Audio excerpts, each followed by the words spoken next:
As South Dakota's public media network, SDPB serves everyone with transparency, integrity, and commitment to open access. Good, useful, and full of wonder. SDPB.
SDPB helps shape South Dakota's future by educating, informing and inspiring the next generation of thinkers, leaders, and creators.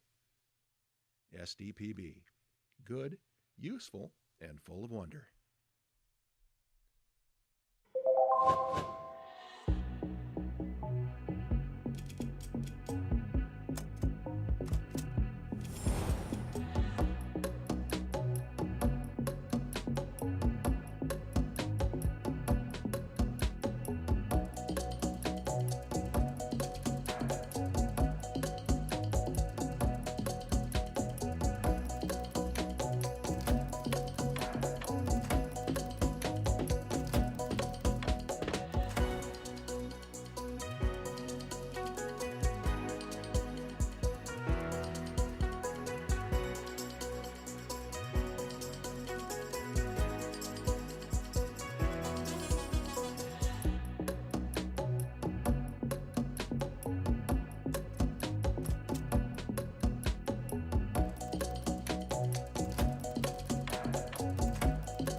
Good morning. We are going to call House Ag and Natural Resources Committee to order. We want to welcome everybody that's here and all the listeners on the internet. Gentlemen, if you have your hats on, let's remove them. Reminder, let's turn our cell phones off so we don't have any disruptions. And with that, Madam Secretary, would you please call the roll? Representative Goodwin. Here. Hunt. Here. Ismay. Here. Ladner. Here. May. Knowles. Here. Peterson excused. Rice. Here. Schubeck. Here. Van Dypen. Here. Whitman. Here. Gosh. Here. Overwick. Here. Mr. Chair, we have a quorum. All right. We have a quorum. So with that, the chair will have motion to approve the minutes if you've all read them. Second. Been moved by Representative Gosh, seconded by Representative Knowles to approve the minutes of our last meeting. All those in favor will say aye. Aye. Opposed? We have our minutes. Okay, remind testifiers to sign in the back.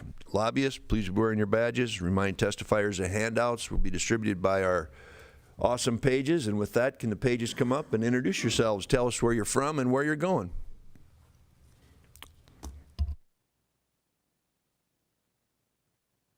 My name's Danica. I'm from Dakota Dunes, and I'm going to Kansas State University for accounting. All right, good.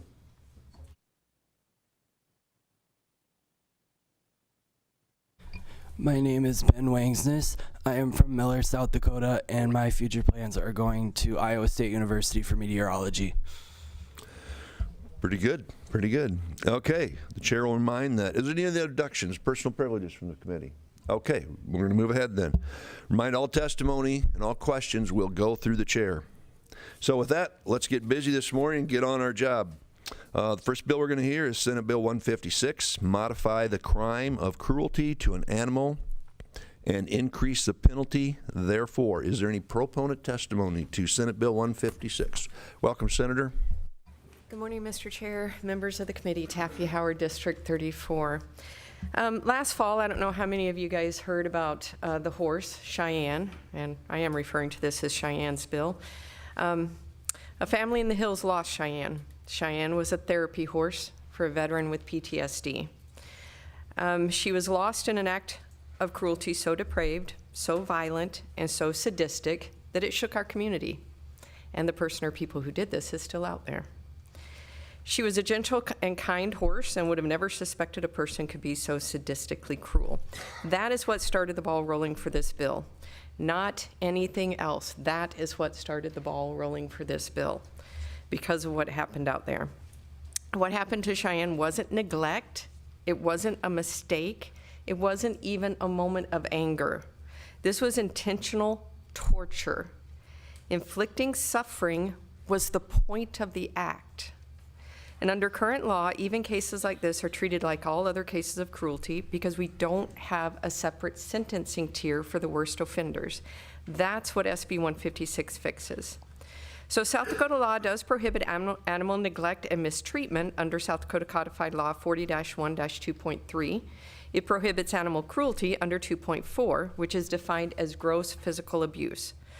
So the problem is not that our law fails to capture cruelty. We are not here rehashing that. That was decided more than 10 years ago that we have an animal cruelty statute. The problem is that our sentencing structure fails to distinguish between all cruelty and torture level cruelty. So what is gross physical abuse? It could include a single beating, a single intentional killing, reckless brutality, a violent but brief incident. These are serious, but they are not the same as prolonged torture, repeated acts over time, starvation to organ failure, mutilation while alive, dismemberment while alive, skinning the animal alive, sexual abuse, or sodomizing an animal to death. Right now, the same statute covers everything from a single violent incident to the most depraved, prolonged, and deliberate cruelty imaginable. And that means that the worst offenders face the same sentencing ceiling as far lesser cases. A Class 6 felony, a max of 2 years, and a $4,000 fine with the option of a suspended sentence. And I'm telling you, they're not even getting that sentence right now. They're getting a slap on the wrist and a couple of years probation. We need a higher ceiling so the prosecutors have the option and have the ability to go with a higher sentence. SB 156 does not redefine cruelty. It does not create a new crime and statute. It creates a higher tier of penalty for the rare cases where cruelty crosses a line into something far darker, where the act is especially depraved, heinous, sadistic, or wicked. And sadly, Cheyenne proves the need for this option for our prosecutors. Cheyenne was not killed in a moment of rage. This was intentional cruelty inflicted for the purpose of enjoying the suffering. This bill creates a distinction. Cruelty means harm is the outcome. Aggravated cruelty or torture is where suffering is the objective. Torture is about inflicting prolonged pain for the enjoyment of it by the perpetrator. It is sheer evil. And our laws simply do not give our justice system the tools they need to properly address it.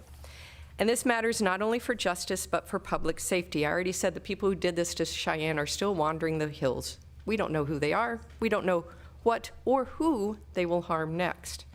Severe animal torture is a known predictor of violent behavior.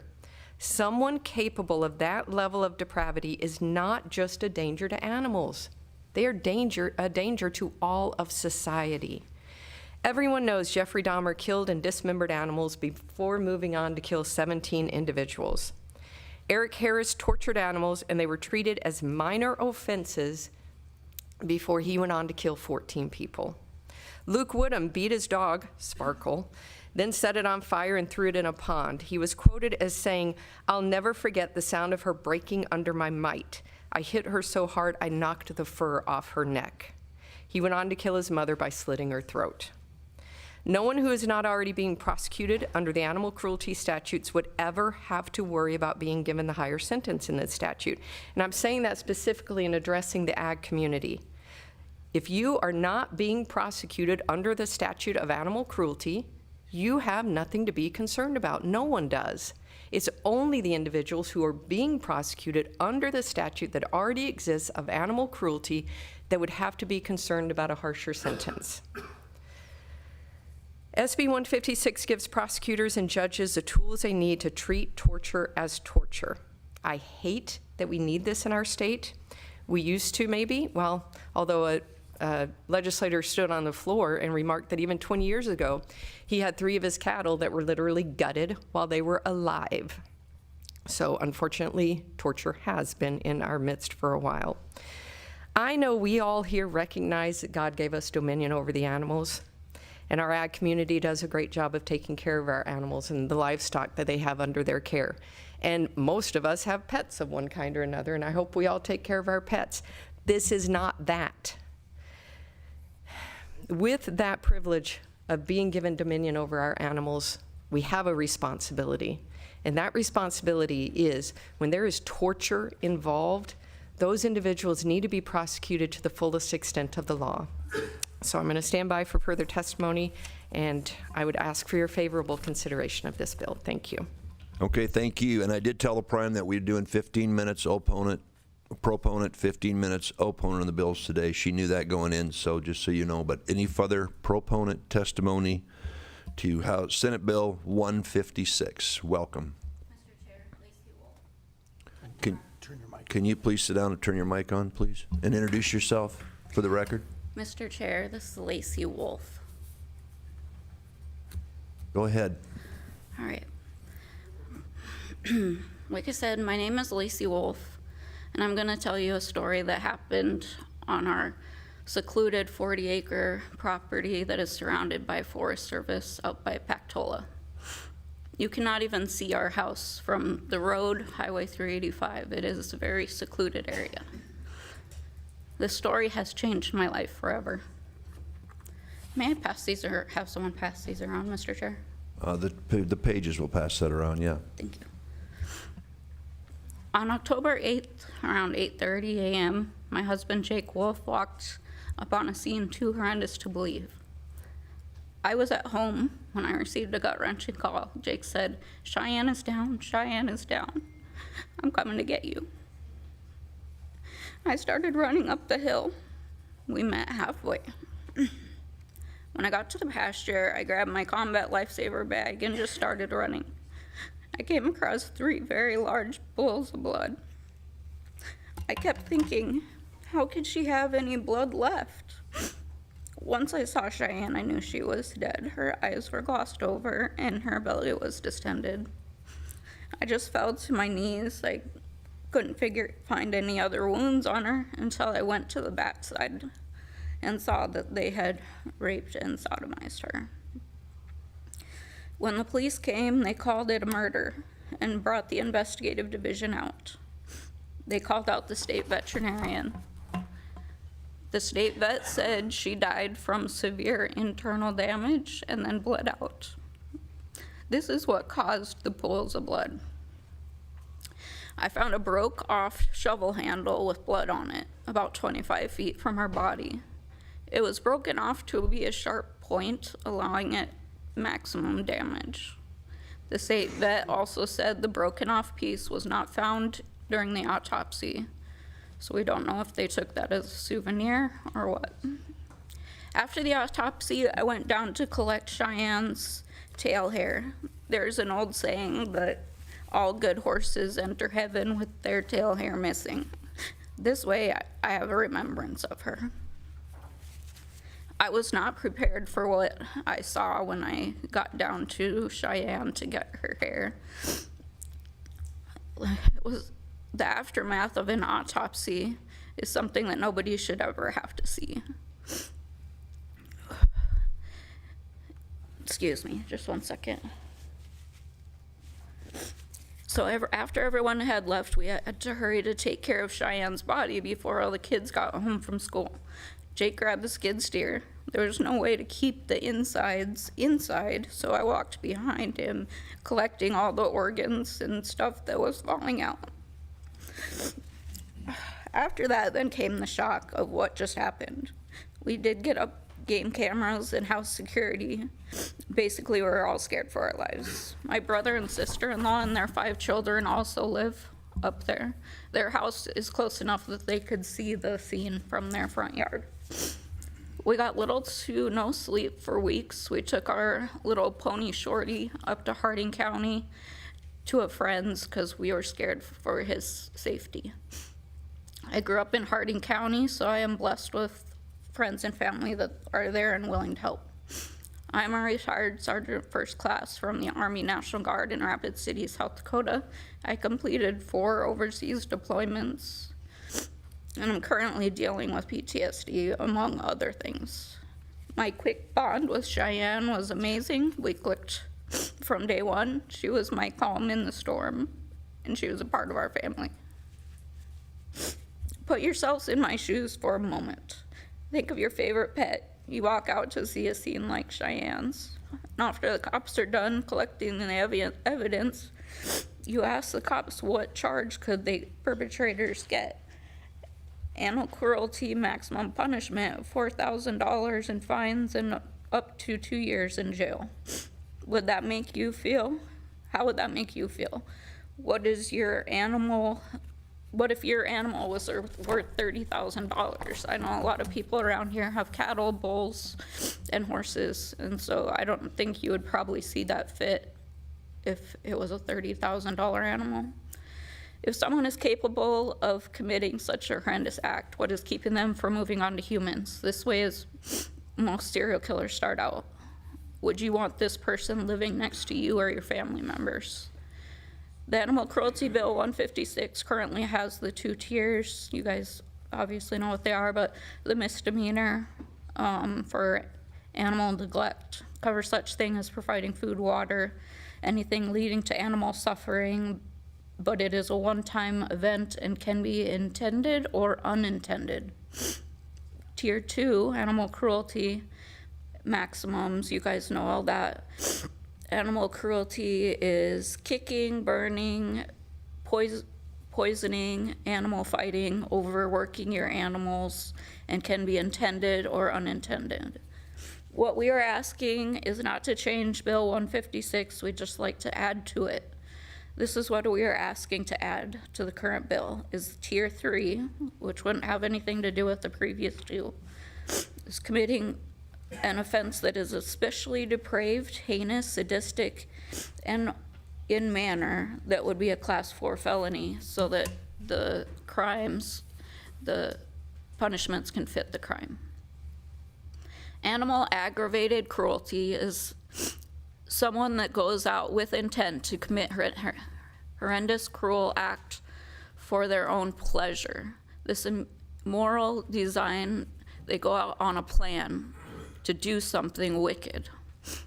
I know the ag community does not like this bill for fear of getting caught up in Tier 3 for doing things such as branding, artificial insemination, and what if a calf dies during a roping event. These things would all fall under Tier 2. That would have nothing to do with Tier 3. No ag community member gets up in the morning with the intent to go out and sadistically complete a branding. So this would be something like make a plan, go out, brand the calf until it started on fire, then just sit and watch it burn for your own pleasure. This sounds sadistic, wicked, heinous, and deprived. It does not sound like reality to me. I am asking to please vote yes to adding another tier to Bill 156. This way we can get these kind of people off the streets and get them the help they need. Okay, thank you. We've got about 4 minutes left of testimony, so any further proponent testimony, please. Welcome, Representative. Mr. Chair, fellow members, I should say, of the House Ag and Natural Resource Committee, Representative Tim Goodwin from District 30. I signed on to this bill, and everybody kind of raised an eyebrow on me when I did, but Senator Howard talked to me about it, and we've been good friends for years. And I just want to talk a little bit about the unintended consequences that I think all of us feel when you see this, because we pass this bill, and we have to pull a calf. We have to have a calf that could be dead inside the animal. We got to get it out. Branding. I mean, we just want to make sure that it doesn't affect the farm and the ranch for the actual stuff you have to do just to maintain your property. I mean, and so I think it's written fairly well in that it talks about actual torture, actually intended torture. So pulling a calf or having to get a calf turned around or whatever isn't torture. It's actually for the betterment of the cow. And if you don't do some of those things, both the calf and the cow are going to die. So I would just hopefully we could move forward with this so that we could have some laws that have a little more bite in them for these, I don't know if you want to call them satanic acts. I mean, it's surely not normal people that would do things like this. But I'm also concerned, like everybody in this committee is, you know, the actual operations of a farm or ranch and the things that you just have to do to keep operating. I mean, you have to. I mean, that's just the way it is. And I don't think a lot of times people that don't live on a farm or ranch understand the compassion and nobody cares more about their livestock than the farmer or the rancher. Nobody does. And that's their livelihood. It isn't just being compassionate and being Christian, like that's your livelihood. And so you have to take care of them. So my concern on this bill was how far it could go. So I think it's written in such a way that it has to be intended torture, deliberate torture, satanic type activities. So with that, I wish you'd just give it a fair shake and vote your conscience, but that's the reason I signed on to this bill. Thank you very much. Thank you for the proponent testimony to Senate Bill 156 in the room. Seeing none, I think we have one online, Tristan. Is that a Lisa Fisher? Ms. Fisher, can you hear us?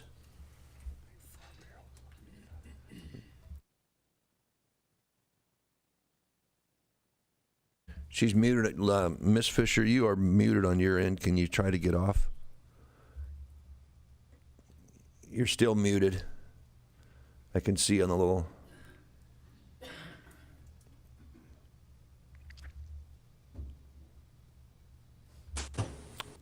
Is that better? Can you There hear you me? go. You got about 1 minute of testimony left here in our time. If you want to introduce yourself and give us your short testimony, that'd be great.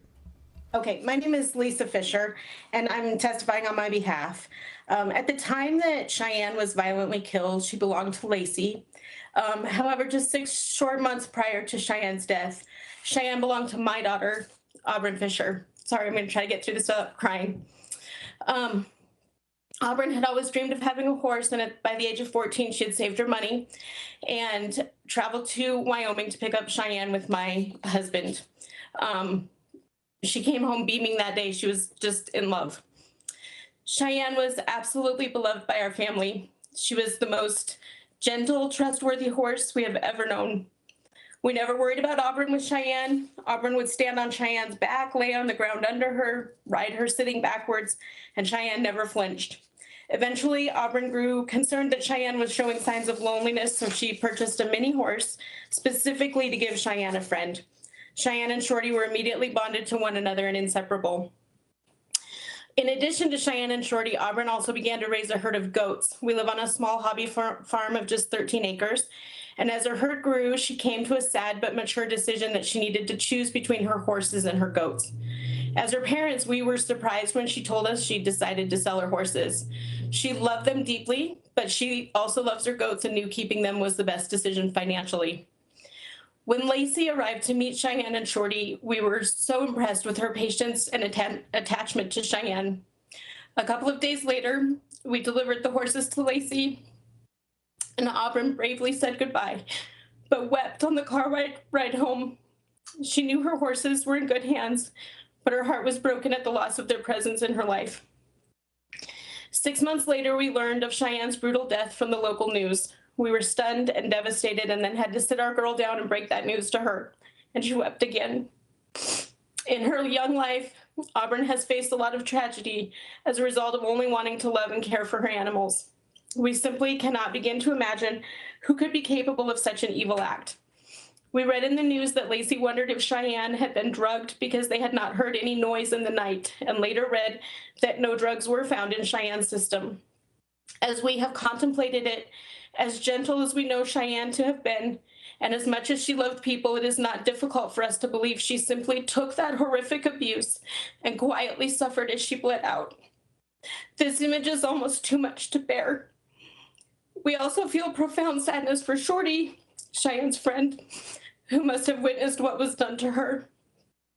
My husband and I want you to know how greatly we appreciate this bill and how much it has touched us as parents. We ask you for Cheyenne, Shorty, Lacey, and Auburn, and future victims of these heinous, sadistic crimes. Please vote yes on 156. Thank you. Thank you, Miss Fisher. Now, any further proponent testimony in the room, and I see none online. So we're going to switch to opponent testimony. Is there any opponent testimony to Senate Bill 156? Welcome.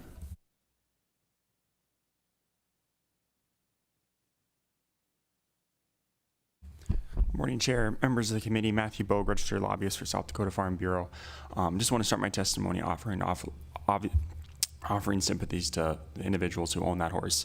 As a livestock owner myself and own horses, what happened out in the hills was absolutely terrible, and in no way, shape, or form are we endorsing animal cruelty. Farm Bureau members from across the state, we hate animal cruelty, and again, just want to preface the testimony with that. When looking at the specifics of the bill, that's really where our concern is today. If you look at the definitions, depraved, heinous, sadistic, in a wicked manner, those are undefined. And a little bit of history with the books, a law that we have on the books. Back in 2013, there was a collaborative effort of agricultural organizations, organizations such as the Humane Society, State Veterinarian, that all got together to look at what we had on the books. After collectively examined those over the course of summer of 2013. We came back in 2014. Everybody was in agreement. It was a good working product, and we were able to pass again what's on the books. And it was clearly defined what animal cruelty, and they classified it as a felony. Senate Bill 156, it would increase those penalties to a level comparable with child abuse, all relying on subjective terms, and that's really, again, our concern. What's depraved to you might be different than what's depraved to me. Things within agriculture, within the agricultural industry, someone who's driving along and they see, well, you know, a steer died in a feedlot, they're picking up by a loader.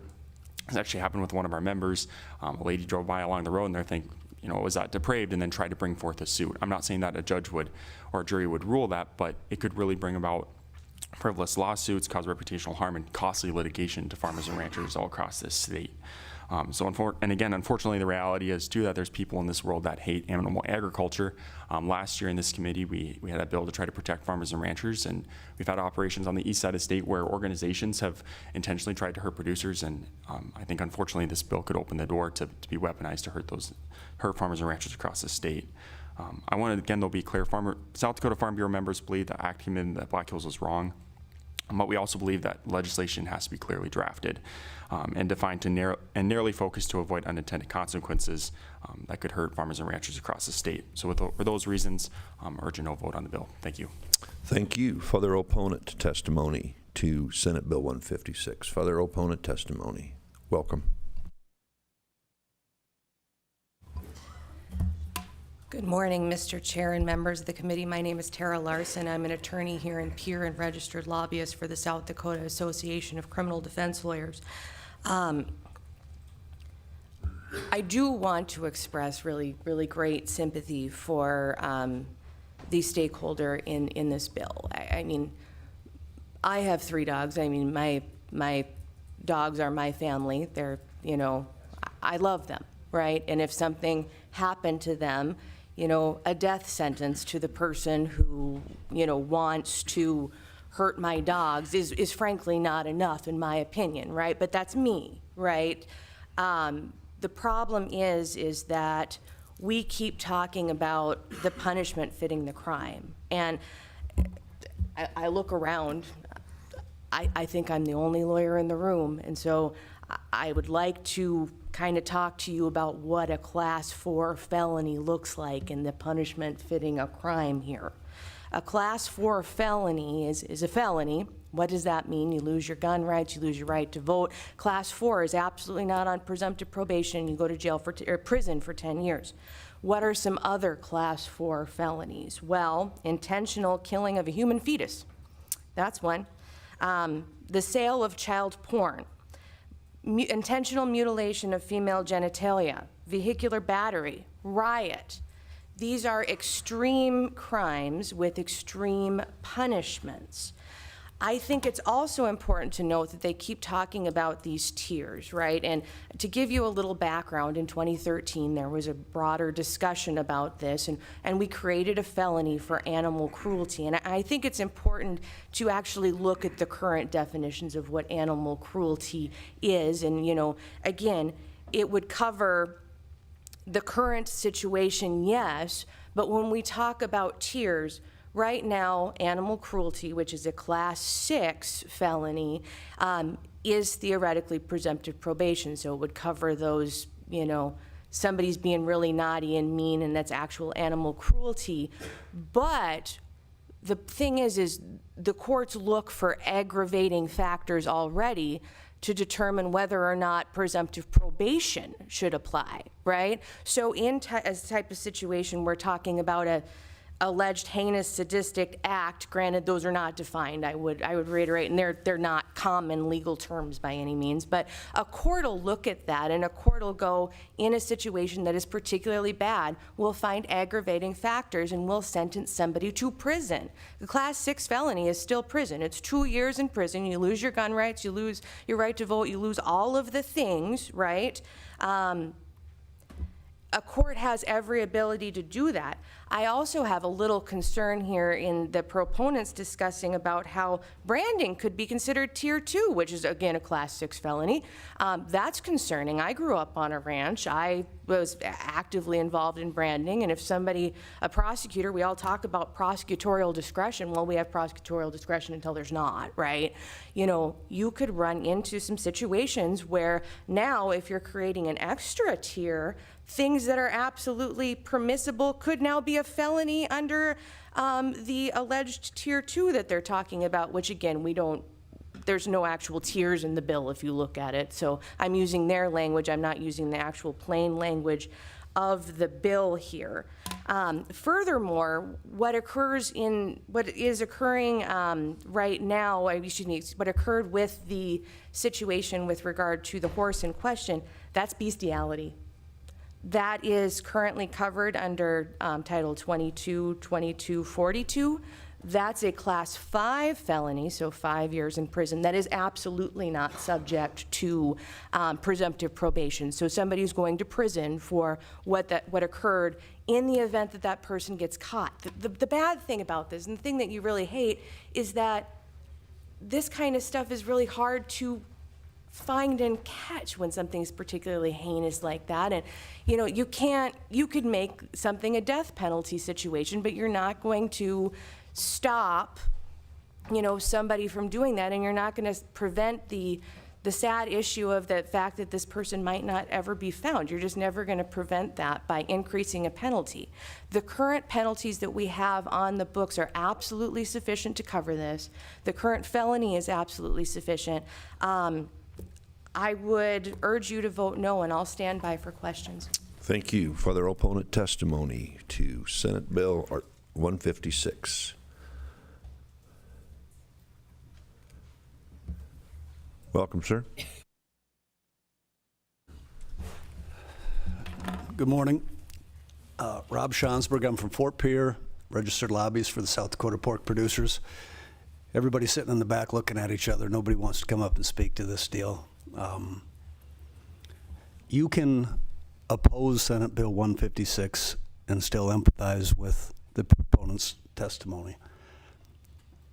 We have a 27-year-old gelding at home. 15 years ago, that was a horse that you couldn't believe how good he was. He took care of all 3 of my kids. I get the story, I get the argument, but that doesn't make it good policy.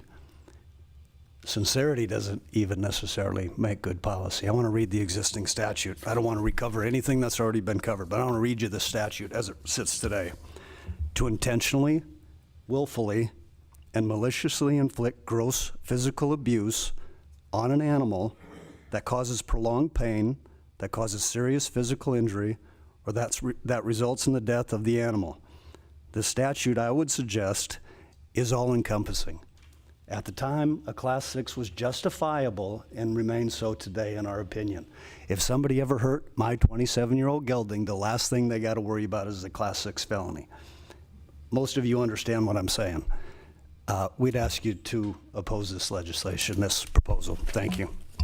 Okay, thank you for their opponent testimony to Senate Bill 156. And the chair will just remind we've got about 6 minutes and about 7 people that want to testify here yet. Welcome. Good morning, Mr. Chair, members of the committee. Taya Runyon, I'm the registered lobbyist for the South Dakota Cattlemen's Association. I too would express my deepest sympathies to the people who were impacted by this. This is absolutely no small matter. I won't belabor the point. I think I would agree with the comments made by previous testimony from Ms. Larson and Mr. Bogue, and we too would ask for a no vote. Thank you, Ms. Runyon. Further opponent testimony. Welcome.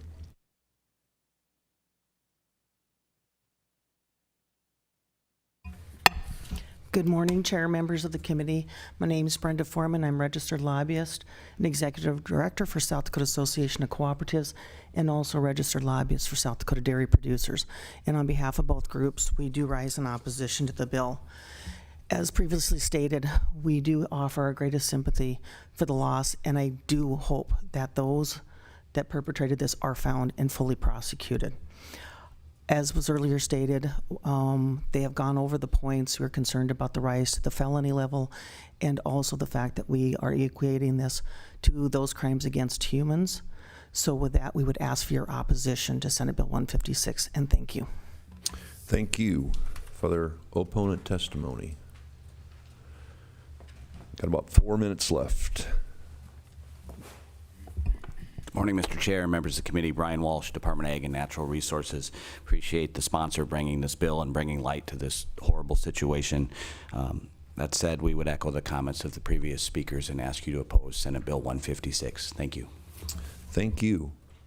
Further opponent testimony. Okay, we have a Doris Lowing on remote, I think. Ms. Lowing, can you hear me?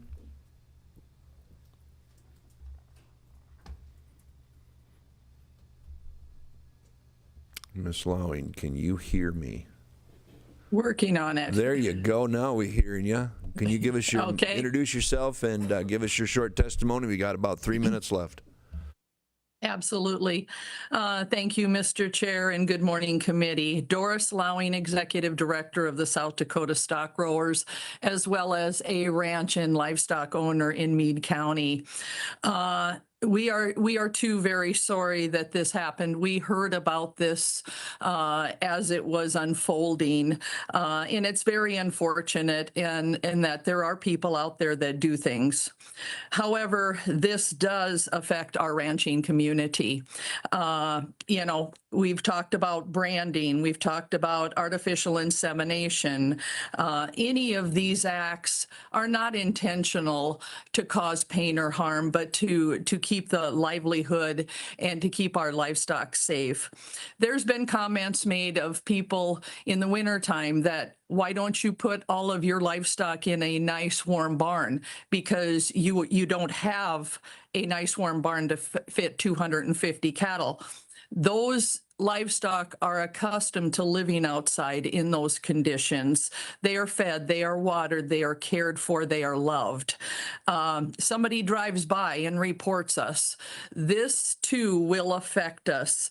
You know, feedlots, you know, is there too many cattle in a feedlot? I cannot echo the previous comments anymore. The laws that we have are strenuous enough, and any of these things that we're trying to accomplish today is just going to cause more harm and legal actions that is going to come against the people that feed America. So I thank you for your time and appreciate the opportunity. Thank you. Further opponent testimony for Senate Bill 156. The online is no more? Okay, with that, would the prime like a rebuttal, please? Thank you, Mr. Chair. Taffy Howard, District 34. Well, I hear a lot of misunderstanding in the opponent's testimony. You know, I heard the bestiality statute may apply.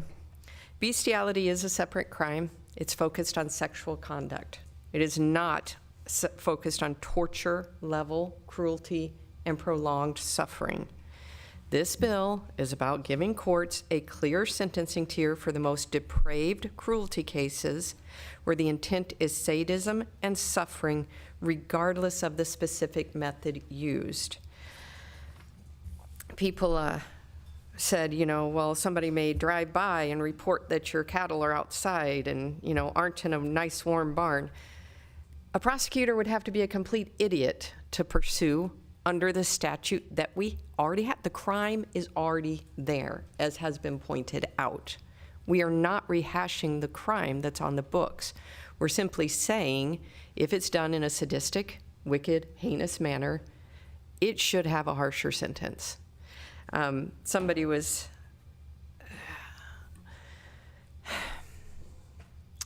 I'll come back to that, but the other argument was made that we don't define the terms.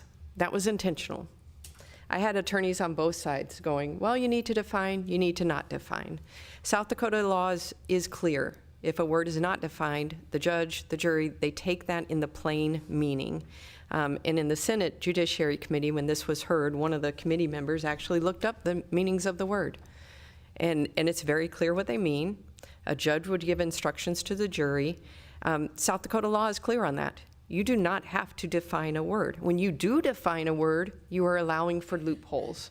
That's the side we eventually came down on. Competing attorneys, you all know attorneys, they can argue both sides regardless. So came down on the side of not allowing loopholes. Some of the testimony, I said again, is irrelevant, but then they pointed out some of the other crimes that were class 4 felonies. The sale of child porn is absolutely horrendous, but then they mentioned rioting.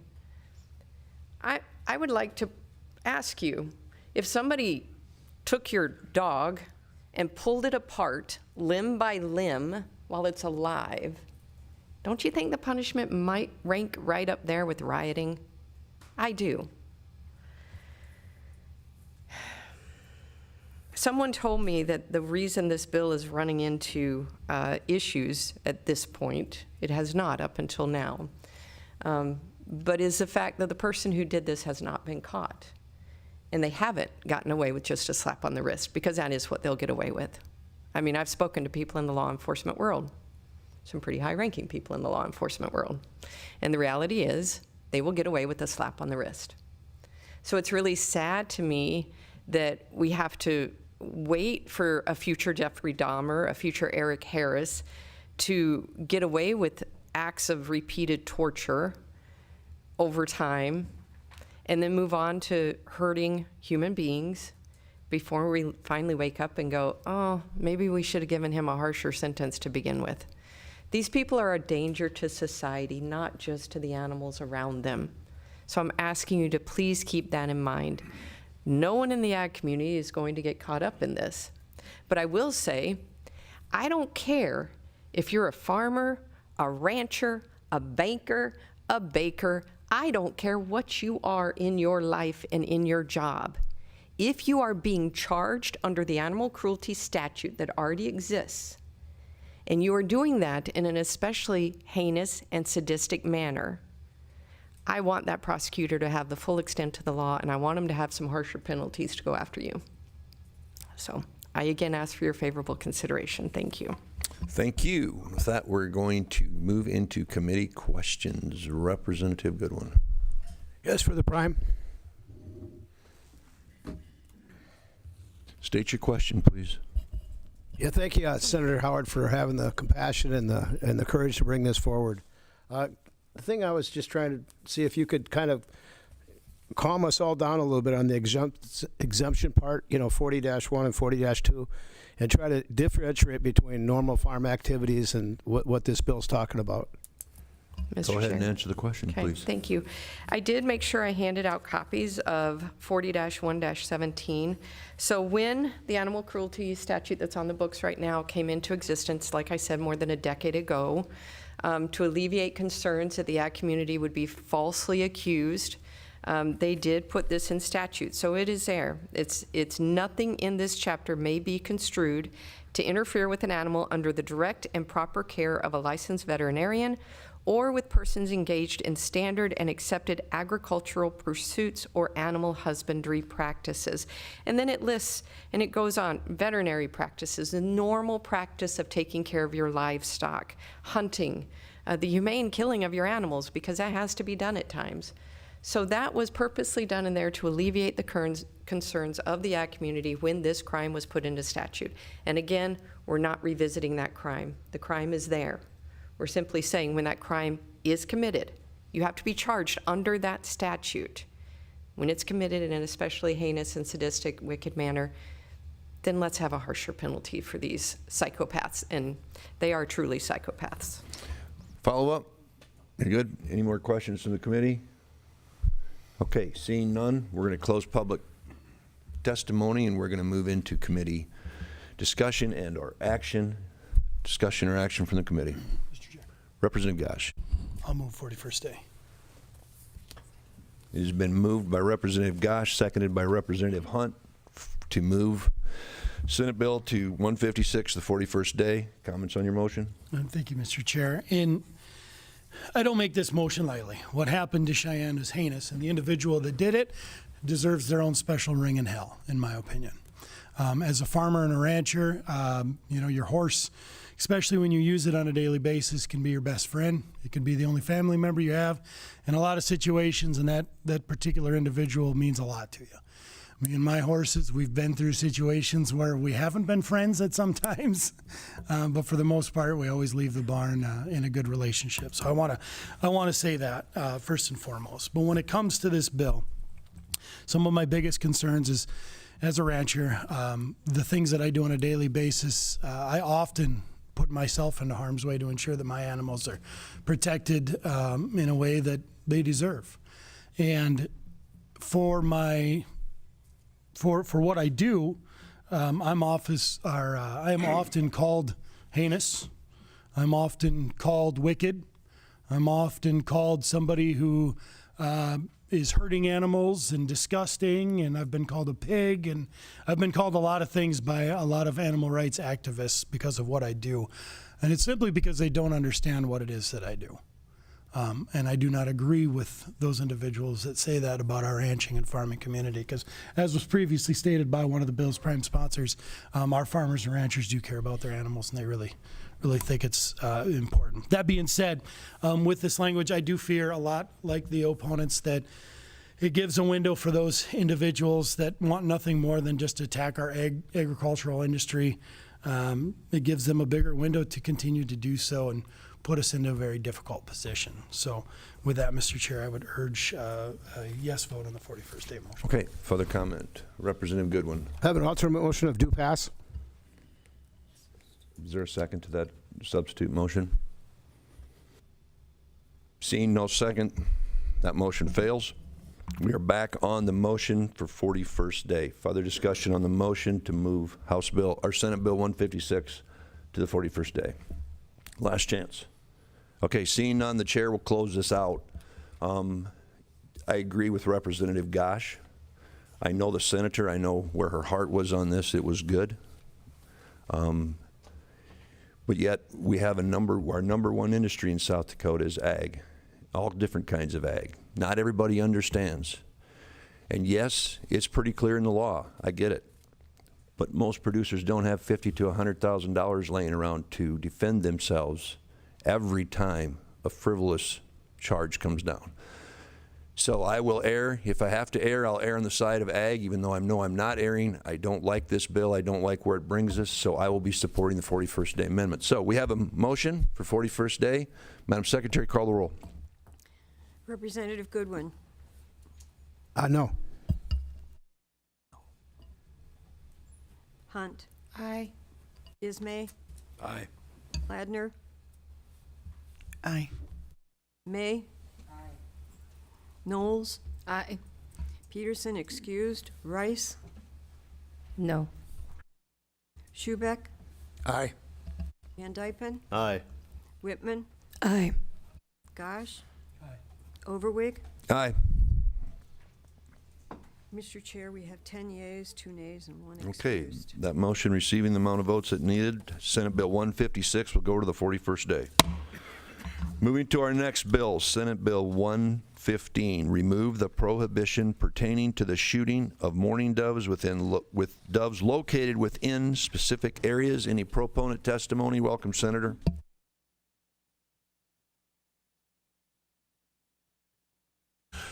Good morning, Mr. Chairman and members of House Ag.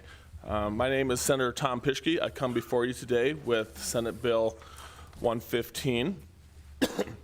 And Mr. Chairman, it's so good to be here today. Just watching you run your committee, you run a very tight ship. The only thing I would say is that the chairman of Senate Ag is probably just a little bit better looking, but nevertheless, Mr. Chair, I would ask for your leniency to amend my bill with 115 Dove before we get going, if you would so oblige. Well, the chair's open to motions. Representative Whitman. Okay, it is moved by Representative Whitman and seconded by who? Rice. Okay, to move 115D. As in Dove. Okay, all those in favor, say aye. Aye. Opposed? Okay, you are amended. Thank you so much, Mr. Chair. When it comes to the question of whether dove hunting should be legal from public roads, it's my opinion that the legislature has already spoken on this issue. If you look at the handouts that I gave you, that the page distributed. Oh, I don't know if I can talk that long. Go ahead. If you look at the handouts that I gave you, specifically this House bill from 2019, House Bill 1159, which was an act to repeal a provision that prohibits hunting mourning doves on public roads and right-of-ways. This basically says that we should be able to hunt doves off the road already. And I want to put your attention to the other handout. Some of the people that voted for this bill was actually on the consent calendar. Wasn't much opposition. Representative Spencer Gosh was a sponsor on this bill. Maybe some other names that you recognize. Representative Bruner, Representative Goodwin, Representative Healy, Representative Peterson, even though his brother's not here right now. Others that you served with, Representative Jensen, Representative Sam Marty, Representative Pischke at the time, Representative Shane Fish at the time, Representative Diedrich, Representative Herman Otten, Senator Ernie Otten, Senator Partridge, Senator Gary Kamak, Senator Klum, Senator Ewing. All of these individuals all thought that it was an okay idea to hunt doves off the road back in 2019. That bill passed out of the House on the consent calendar. It passed through the entire process without any opposition testimony. Nobody came to oppose the bill in either committee. So in essence, in my estimation, this is a cleanup bill. But nevertheless, here we are today. So I'll give you my other pitch, right? South Dakota has a long and proud hunting tradition rooted in conservation, safety, and common sense. Generally, our laws reflect that balance, but this one doesn't make sense to me. Today, pheasants, ducks, geese may all be legally hunted in the right-of-way in South Dakota, provided hunters follow existing safety rules. But for some reason, mourning doves are treated differently. First, let's talk about safety. The right-of-way rules are already in place, such as firearm discharge distances, safe shooting zones, and prohibition on shooting across the roads apply equally to all species. Dove hunting does not introduce new risks. In fact, dove hunters typically use a small gauge shotgun, like a 20 gauge or 12 gauge. Dove hunting shotgun shells usually use 7.5 shot to 9 shot, which is tiny pellets. These lighter loads are less dangerous than loads that are typically used for hunting pheasants, ducks, or geese. Second, let's consider the fairness and consistency. Mourning doves are a legal, regulated game bird in South Dakota. Singling them out for stricter access rule while allowing other species to be hunted on the same spaces creates confusion, frustration among hunters. Laws work best when they're simple, logical, and consistent.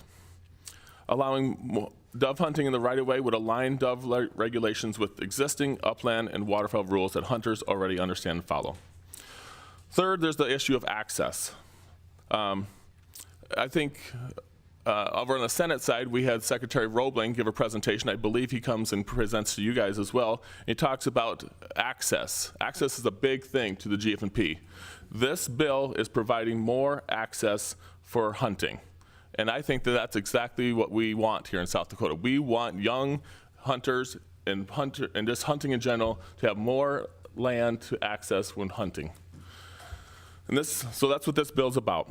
Furthermore, much of South Dakota's landscape is privately owned, and access to hunt can be limited, especially for young hunters, new hunters, and those without a long-standing landowner connection.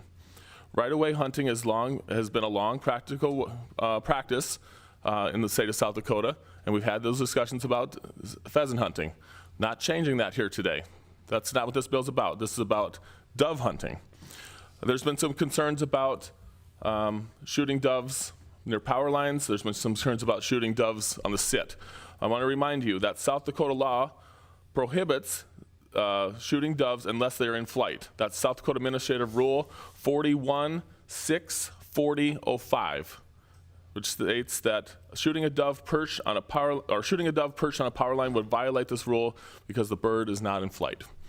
I also amended the bill to appease some of the concerns about shooting doves off the power line or near power lines.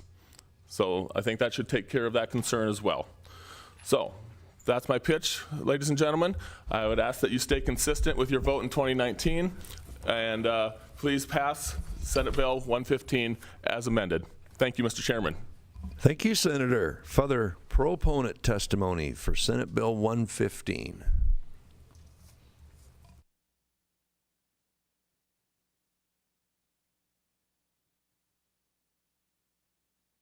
Morning, Mr. Chair.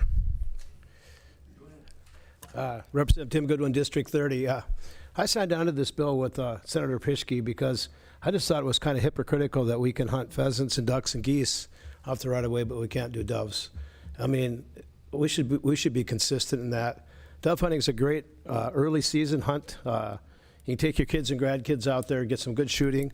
And like the Prime just talked about, it's a lot less dangerous than pheasants, especially when you hunt ducks and geese, because the shell you use is way different. You know, I hunt Canadian geese. I use a 3.5-inch triple BB with a 1.5 ounce shot, 1 3/4 shot. When you hunt doves, you use usually a 2 3/4 inch. And you have a 7.5 shot with less ounce or less of shot in it. So I mean, it's not near as dangerous. And I know everybody thinks people are just going to drive down the road and shoot out the window and shoot a dove off the power line. Well, that's against the law. That's already in statute. So I would just like to keep this consistent with what we do with pheasants and ducks and geese, and to make more access for our kids and grandkids, because hunting is going to be more of a endangered species than what we realize, and we need to keep our South Dakota tradition going. And I just ask us to have the same rules for doves as we do for pheasants. Thank you very much. Thank you for the proponent testimony to Senate Bill 115. Welcome, sir. Good morning, Mr. Chairman, members of the committee. My name is George Vandell. I'm a registered lobbyist and will be representing the South Dakota Wildlife Federation. I'm not going to repeat anything that's already been said. I just want to emphasize that we're always looking for ways to try and promote more access. Hunters need the access, and they need more access. There's no such thing as too much access. And frankly, this will allow people to take their kids out, have a little bit of hunting and a time of the year when it's very pleasant out, and they can have a good time. Doves are delicious to eat.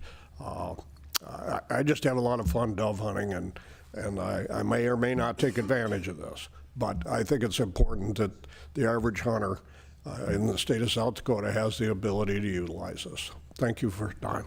Thank you for the proponent testimony to Senate Bill 115. Proponent testimony. Okay, seeing none, we're going to switch to opponent testimony.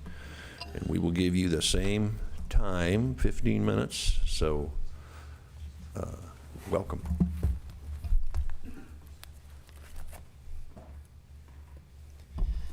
Thank you, and good morning, Mr. Chairman, members of the committee. Tom Kirschman from the Department of Game, Fish, and Parks.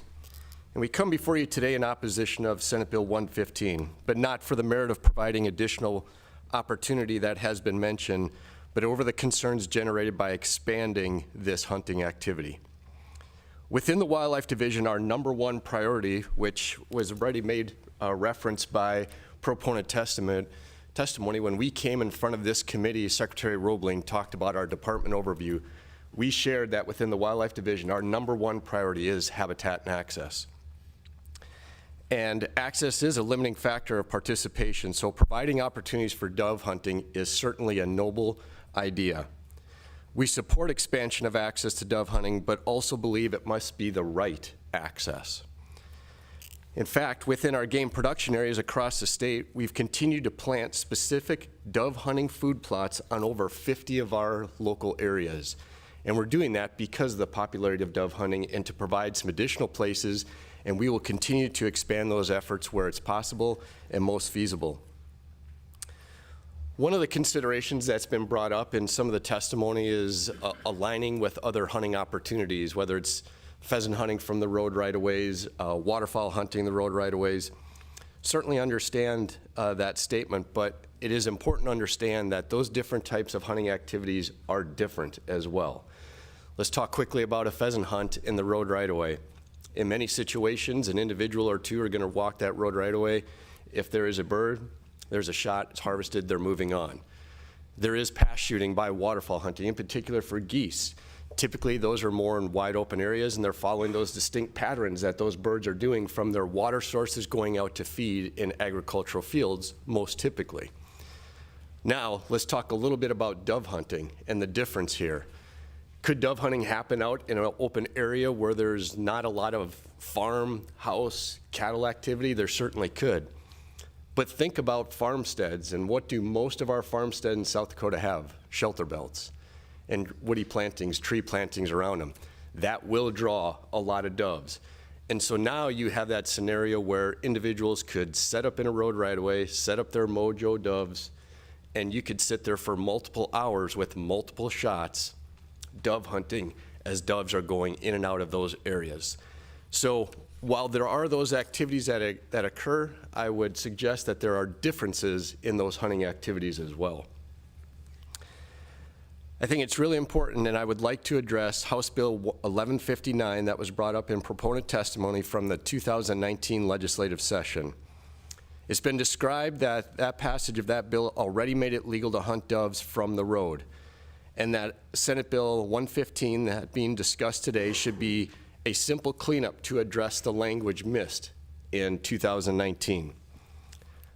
I would suggest this is far from a cleanup bill.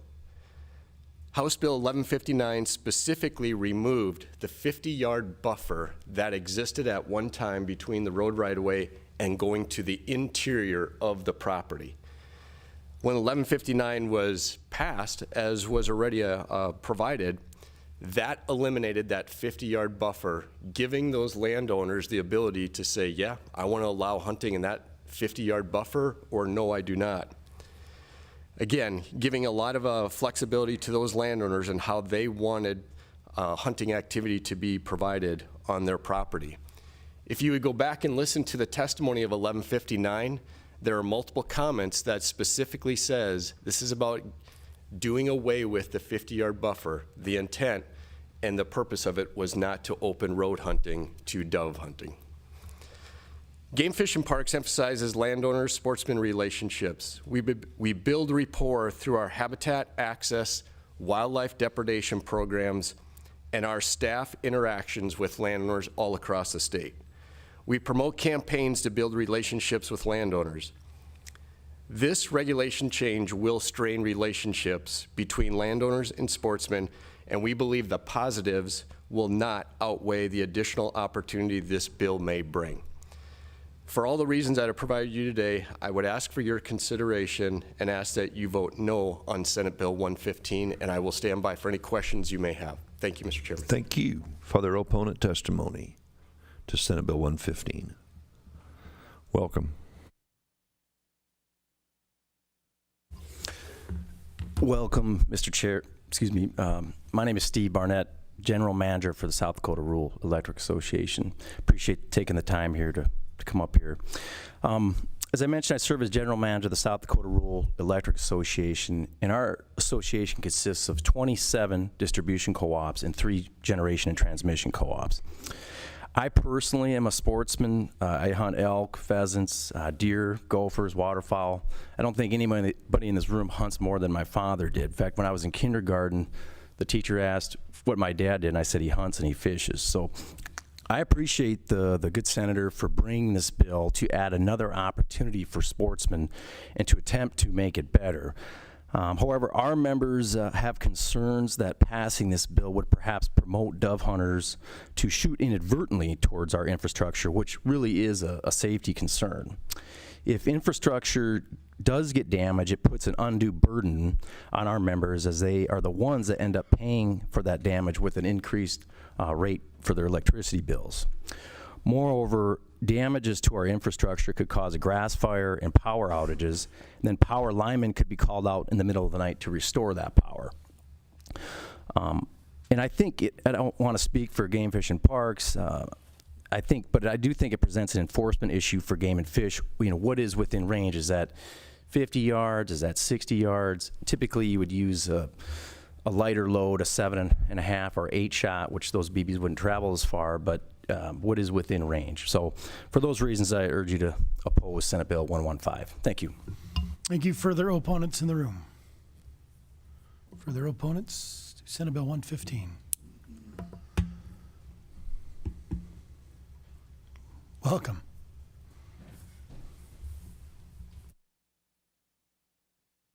Morning, Mr. Chair. I am Jeff Berklin. I'm the CEO of West Central Electric, and I have 34 years of experience in the rural electric family. Good morning, Mr. Chair. Good morning, Mr. Chair and committee. I'm Scott Kittleson with West Central Electric as well. Operations manager. I've been with them for 37 years. We do have, can we have some photos here and some wire handed out here if we may?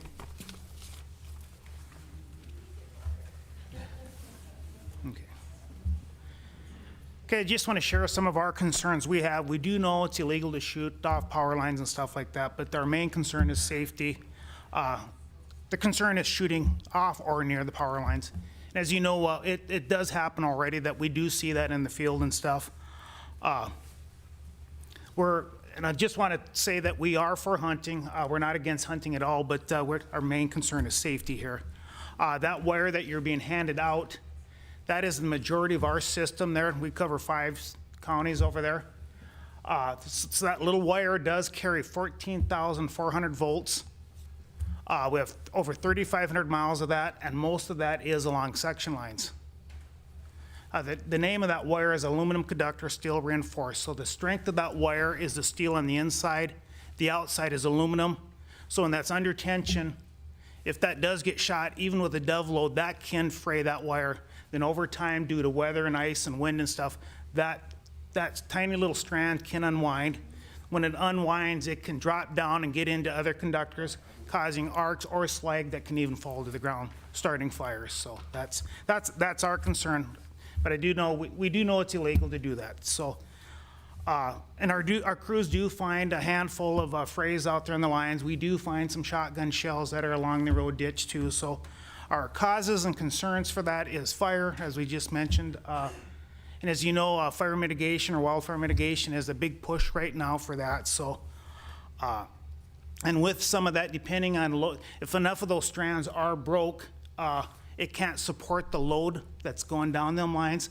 That wire can break, go to the ground there again, causing fires. Or worst case, if that wire to break and don't touch the ground, it could still stay energized, hanging there, which livestock or individuals could come in contact with. Then with that strand coming off like that, and it happens not a lot, but it does happen once in a while, it will cause blinking lights, which we'll find at that point. Some outages, if the blinks continue, and then added on top of that is repair costs. So when those frays do come up, and if we don't, the only way we can really find them is when we do our line patrol, or sometimes when members will drive the lines, they'll see those frays, report them back. Or sometimes if there's enough strands and the wires breaks, we'll find those. So I guess we just want to share that with you, that our concerns and stuff, and thank you. Mr. Chair, Jeff Berklin, I think Scott did a good job. I would just like to make one point that dove hunting season starts this year, September 1st, runs through November 9th. That is prime fire season for us when things are at their driest, so that is another concern, as Scott said. One of our main goals is fire mitigation and to stop the risk and try to keep our members' property intact as well as ours. Thank you. further opponents?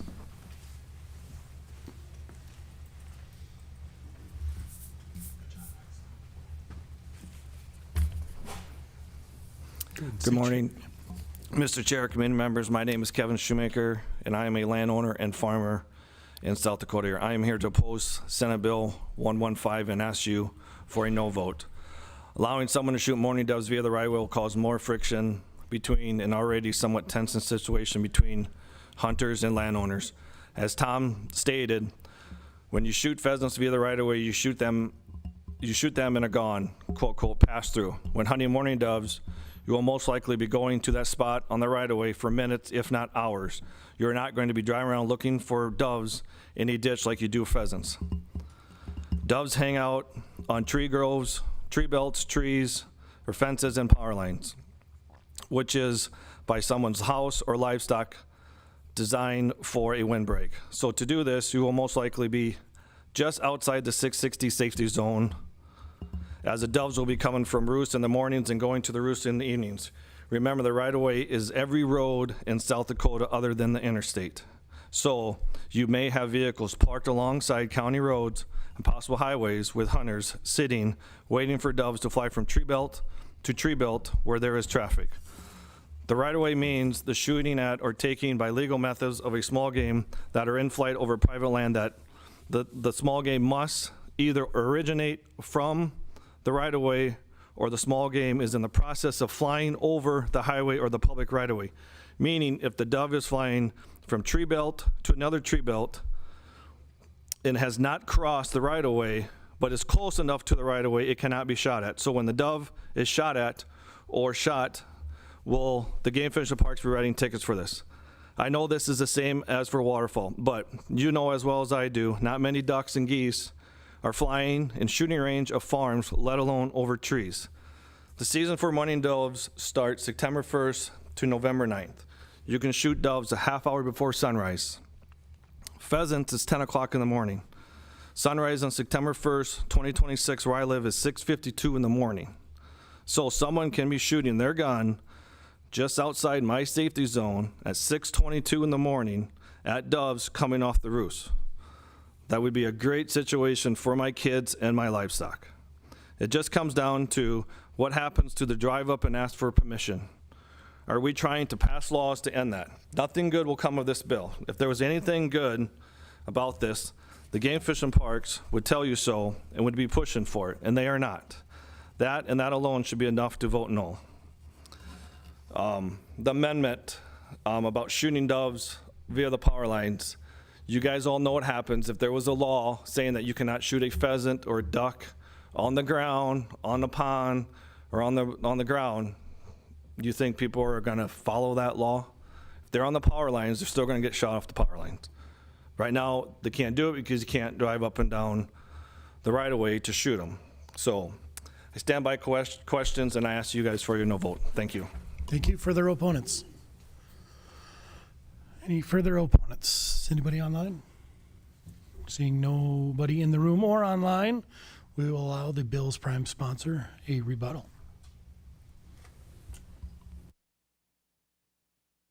Perhaps I should have prefaced that with a short rebuttal. Well, thank you, Mr. Vice Chair and members of the committee. Again, Senator Tom Pischke coming before you today, District 25, Del Rapids. Well, I appreciate all the opponents coming forward and giving their opinions on such. Just remind you of a few things, especially the comments about where you're going to be shooting these doves. Those are the same exact areas that you might stand and shoot a goose. From a goose flying out of a pond, out of a water, and going to feed. Same thing might happen in an area of a dove. You might be somewhat close to someone's house. You might be outside of a shooting area. The comment was made about you can shoot doves half hour before sunrise and all the way until sunset. That's true. Guess when you can shoot a goose? Guess when you can shoot ducks? Same time period, already legal. They're not up here opposing that. So it just borderline hypocritical in my mind. But And this is an idea to open some access for people like myself who don't have a ton of access to public land. Oh, another idea, right now, with the passage of 1159 a few years ago, if I just step on the other side of the fence into the private property, power lines are above me, I can shoot those doves legally now. Maybe I hit the power line, maybe I don't know. But if I'm on 50 yards away, 50 yards away from the road, power lines are present, I'm on private land, it's okay. But if I was in the ditch and the power lines were on the other side of the road, that would be illegal under this bill. So something for you guys to consider. Thank you. Thank you. With that, we'll close public testimony and open it up for questions. Are there any questions of the committee? Representative Van Dyken. Thank you, Mr. Chair. For the prime sponsor, do you know how wide a road right-of-way is, fence line to fence line? Mr. Chair, I knew at one time, somebody probably on this committee can tell me, 66, something like that, 66 feet or something? Yeah. So are power lines, when they're put into the ground, are they on private property or are they in that right-of-way? Would you like to answer the question? I'll try to, Mr. Chair. Some power lines are in the air, some are in the road ditch, underground. Representative Van Dyken, go ahead. What is the range of a shotgun shell? Representative, or Senator, I almost promoted you, Senator Pischke. I have been promoted. You should try it sometime. I did. The range of shotgun shells varies. That is true. So dove hunting shells, typically like a 7.5, 9 shot. Effective range is probably within 40 to 45 yards. A goose shell, like Representative Goodwin talked about, if you have a triple BB 3.5 black cloud, I've actually shot geese probably past 70 yards before. Anything further, Representative Van Dyken? So I'm looking at your amendment and it says within range. So you're saying 40 yards, so you would have to be, in your opinion, up against a fence line on the other side of the right-of-way to be out of range where the power lines are, if they're fence line to fence line? Senator Pischke, would you like to answer that? Thank you. Actually, the intention of my amendment, the intention that I wanted to was that this would be legal where power lines were not even present. So on a minimum maintenance road, no power lines even in the air was actually my intention, but that's not exactly what I got. But anything further? Any further questions? Representative Goodwin. Yeah, this is for the prime. Senator Pischke, something that nobody's talked about, and it's probably the most important part as far as the shotgun shell, the shot going out, is what do you have? Do you have full? Do you have modified? Do you have improved cylinder? Can you just talk about the difference between the three? Sure, I'd be happy to. Senator Pischke. So there's different types of chokes that a shotgun can have. Full choke, actually, and then if you have wads is another thing we probably could discuss. But a full choke keeps your pattern tighter for a longer period of time. Modified, it goes slightly wider. An improved cylinder is better for closer distances. And a lot of times for hunting doves, you use an improved cylinder choke so that your pattern spreads out quicker. So that's how chokes work. Representative Goodwin. Yeah, so the follow-up, probably, at least in my case, when I take my kids and grandkids dove hunting, we use improved cylinder because it's a really lot wider shot. And I've never tried it because I don't shoot at power lines. But I don't know if you could even hurt a power line with an improved cylinder if you tried. I mean, I would think that would be pretty questionable. So I guess I don't buy that. And the other point is... or do you have a question? Well, I'm supposed to ask a question, though. Man, yes, you guys always make it hard on me. So the question is, what's your opinion about an improved cylinder and if that's accurate? If you use 7.5 shot improved cylinder, isn't that about the norm and what it does? Former Representative Pischke, would you like to answer that? Thank you, former Representative Gosh. Here's the thing, Representative Goodwin. We're not going to know what someone's going to have in their gun as far as a choke goes. And so there's that. But, I mean, most hunters who are educated are using either modified or improved cylinder, right? And so in my estimation, if you are shooting a dove off the power line with improved cylinder or modified with 7.5 shot, You're not really, I'm not going to answer that any further. Further questions? Statute of limitations is 7 years, right? We'll go Representative Knowles. My question is for someone from South Dakota Rural Electric with Latitude, just in context to talking about the wildfire mitigation and how if we pass this bill, is that going to impact that? Because I was in Commerce Center yesterday in the committee and towing the line of the mitigation, and just can you speak to that at all? Go ahead, state your name and. Yep. Steve Barnett, manager of SDREA. And I apologize, I actually wasn't in that meeting yesterday. I was over here. But so that we're trying to put some limits on liability. So if we pass that, that can help. But I still think there's some risks that go with this. With this, if this were to pass, and Mr. Pischke has some good arguments. If you have a lighter load, it's not going to go as far, 40 yards. But that's when you have dry conditions already, not a lot of moisture. There's no question a grass fire could start, and the reinsurers have left the market, so it's harder to find insurance for the co-ops. So that's one thing to keep in mind. Further questions? No. We'll go to Representative Whitman. Thank you, Mr. Chair. I believe this is a question for either Mr. Brooklyn or Scott with West Central Electric. Come on down. Go ahead, state your question. Thank you, Mr. Chair. So just to be clear, the picture you handed out to us, that wire is this wire. That's correct. And in your opinion, what caused wires to fray or break away from this? In your opinion, is that from? There's two causes to wire frays. If they're like dead center in the span, typically that's probably been from wind or ice when the lines get together, but they can only get together in the center of the span, if that makes sense. Then if the further you get closer to the poles, we'll find them frays there, and them frays we'll see like other pitting on the aluminum conductors, and typically that's from shotgun blast. The ones in the middle are typically, you can see a burn when the wires get together, that it's kind of a burning or molted or melted type look to it. So, and then from that picture there too, so over time it'll just kind of break this. If it just nicks it or breaks it or even damages it over time, it'll break. And then what you're seeing there is it'll start through wind and weather. It'll start to unwind, and then it can unwind completely till it gets down and burns off or makes connections. So. Further questions of the committee? Don't go anywhere. I've got a few. Oh, go ahead, Representative Ladner. Thanks. This question is for Tom Kirschman, please. Sorry.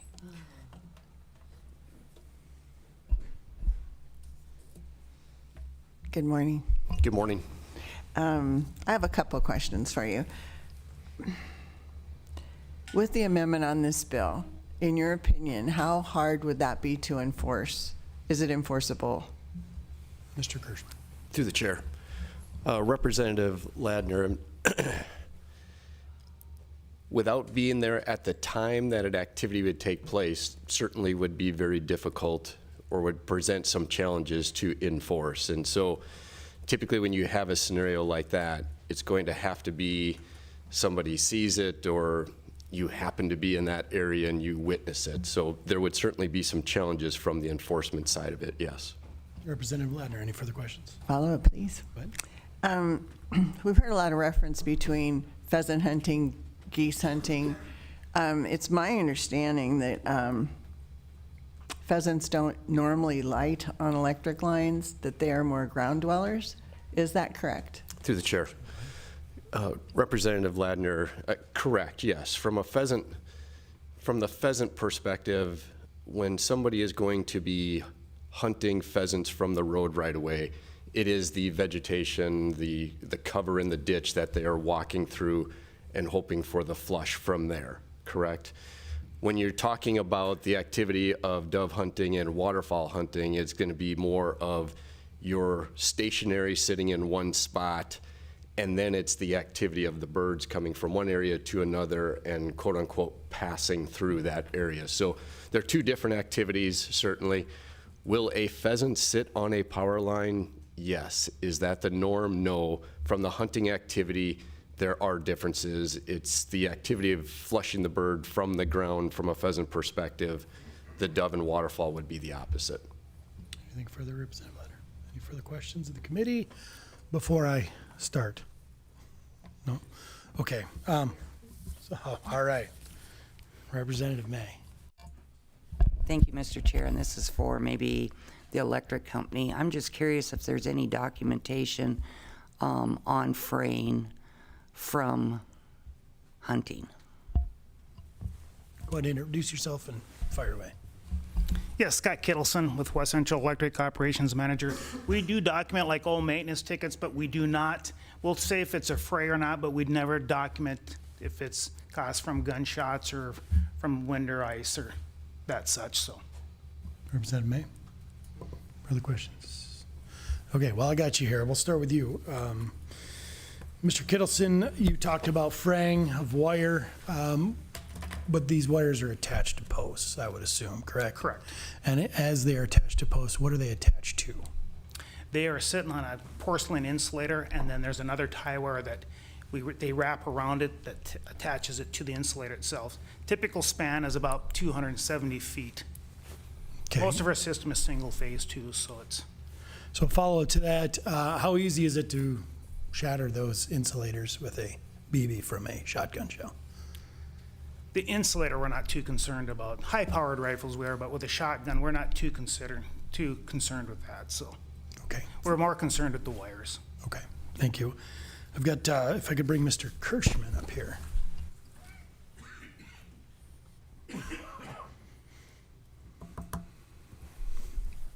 Thank you, Mr. Kirschman. Can you tell me how many states in America have road hunting illegal? Through the chair. Can't give you the definitive answer, but not very many, and probably South Dakota is one of those few. Follow up, when we talk about road hunting and right-of-ways, do they have access to the full 66 feet in pheasant hunting currently? Through the chair. So yes, you would have the ability to hunt in the road right-of-ways. Both sides of the road are on the, when you go from the road, that's 66 feet, correct. Another follow-up to that, when we talk about, we've heard a lot about dry, what about wet conditions, destruction of the road, destruction of the shoulder? Is there a law or anything out there that says they shouldn't be basically traveling in ditches on approaches when it rains? Again, through the chair. So there's no law in the books and says where you have to park per se, but what we do encourage folks is to take the precautions under the current conditions. For example, when there are extreme dry conditions, we will put releases out, notifications to say, hey, you know, if you're out and about doing hunting activity, dry conditions, dry vegetation, be smart where you park, right? Don't be parking or driving in the tall vegetation, potentially cause fires. On the flip side, I can think of just in recent times when we had a high level of precipitation and a lot of our gravel roads were extremely soft and can rut up very easily. We did the same type of format, same type of releases saying, hey, hunting season's here, you're going out, you're gonna find and encounter roads that are extremely soft. Be cautious, be smart, do the right thing, and do your best due diligence not to rut them up and tear them up. Okay, follow up. I want to talk about safety zones. We talked about, you had mentioned something about these doves coming from tree groves, which in my neck of the woods, you know, God didn't plant trees, we had to. So just around farms, right? Yeah. So what is the safety zones? So like, what is the distance? So again, through the chair, when you're talking about the 660 safety zone, that is pertinent and relative specifically to road hunting. And so that is 660 feet from the dwellings, the livestock, church, as defined in state law on that. So that will be determined going from that specific location out 660 on the road right away. And so once you get to the end point, if I may, of the 660 feet on the road right away, In this particular example, if dove hunting was permissible from the road right-of-way, once you get outside of that 660 feet mark or end mark, you would have the ability to be in that road right-of-way to do your dove hunting activity. Again, that's why I mentioned earlier in testimony, when you consider a lot of farmyards that have the tree shelter belts that, as you just mentioned, are planted for protection of the buildings, protection of livestock, all those things, that is an attraction to doves, obviously, for roosting, going back and forth. So 660 would apply to this, certainly, as that is the statute that's being talked about here. Once you get past the 660, if this was to go through, then you would have the ability to hunt doves outside that 660 mark then. And one last follow-up to that. So is it possible with this bill to have somebody park 660 feet from the farm, my cattle lots, et cetera, for an extended period of time trying to hunt doves? As Mr. Chairman, as the bill is written right now, and if it were passed, yes. Thank you. Any further questions of the committee? Representative May? Thank you, Mr. Chair, and I don't know who really needs to answer this. How many fires have been started by hunting, road ditch or otherwise? Through the chair. Mr. Kirschman. Representative May, from the generality of fires started by hunting, I could not even give you a number. Does it probably happen? I'm guessing it may. I don't know that it could be more than fires started unintentionally by agricultural practices either, right? We know those things happen out there. Again, as I mentioned just a few moments ago, under dry conditions, and probably the hunting season where we see that the most is when we get a little bit later into fall, into the big game hunting seasons, in particular antelope in western South Dakota. That's probably where our highest level of concern from dry conditions and starting fire from hunting activities occurs. And that's why we typically do our due diligence of making hunters aware of dry conditions, taking the appropriate precautions, having safety stuff with you, from fire extinguishers to those types of things, and make people fully aware of that, and hopefully that they're doing their due diligence as well. So do I have a number? No. Can it happen? Certainly. Follow up. Thank you, Mr. Chair. And maybe I could ask that of the lawyer that was talking about the liability. Was there a lawyer? I don't know. I'm assuming you're talking to Mr. Barnett. Okay. Mr. Barnett is not a lawyer. He wants to make Mr. that Barnett clear. is not a lawyer. I am sorry. Maybe you can address, though, the concerns of the liability, because we've heard a lot about fire liability, and how does that, who's liable? I'm talking specifically to hunting in general. So, say antelope season, and a fire starts on a property. Mr. Chair, and you're correct that I am not a lawyer. Steve Barnett with SDREA. Representative Knowles asked about the fire mitigation plan that we have a bill currently on the House side, and so we're trying to reduce risk and be self-accountable with a fire mitigation plan. We're self-governed, we're member-owned, and we're trying to prevent future ignitions. So if we're negligent, then we could be in vegetation management and that kind of thing. We could be held liable for a fire if it started. It all depends on the cause of the fire, which can be very hard to determine, and a jury would have to decide that. Follow up. Go ahead. Thank you, Mr. Chair.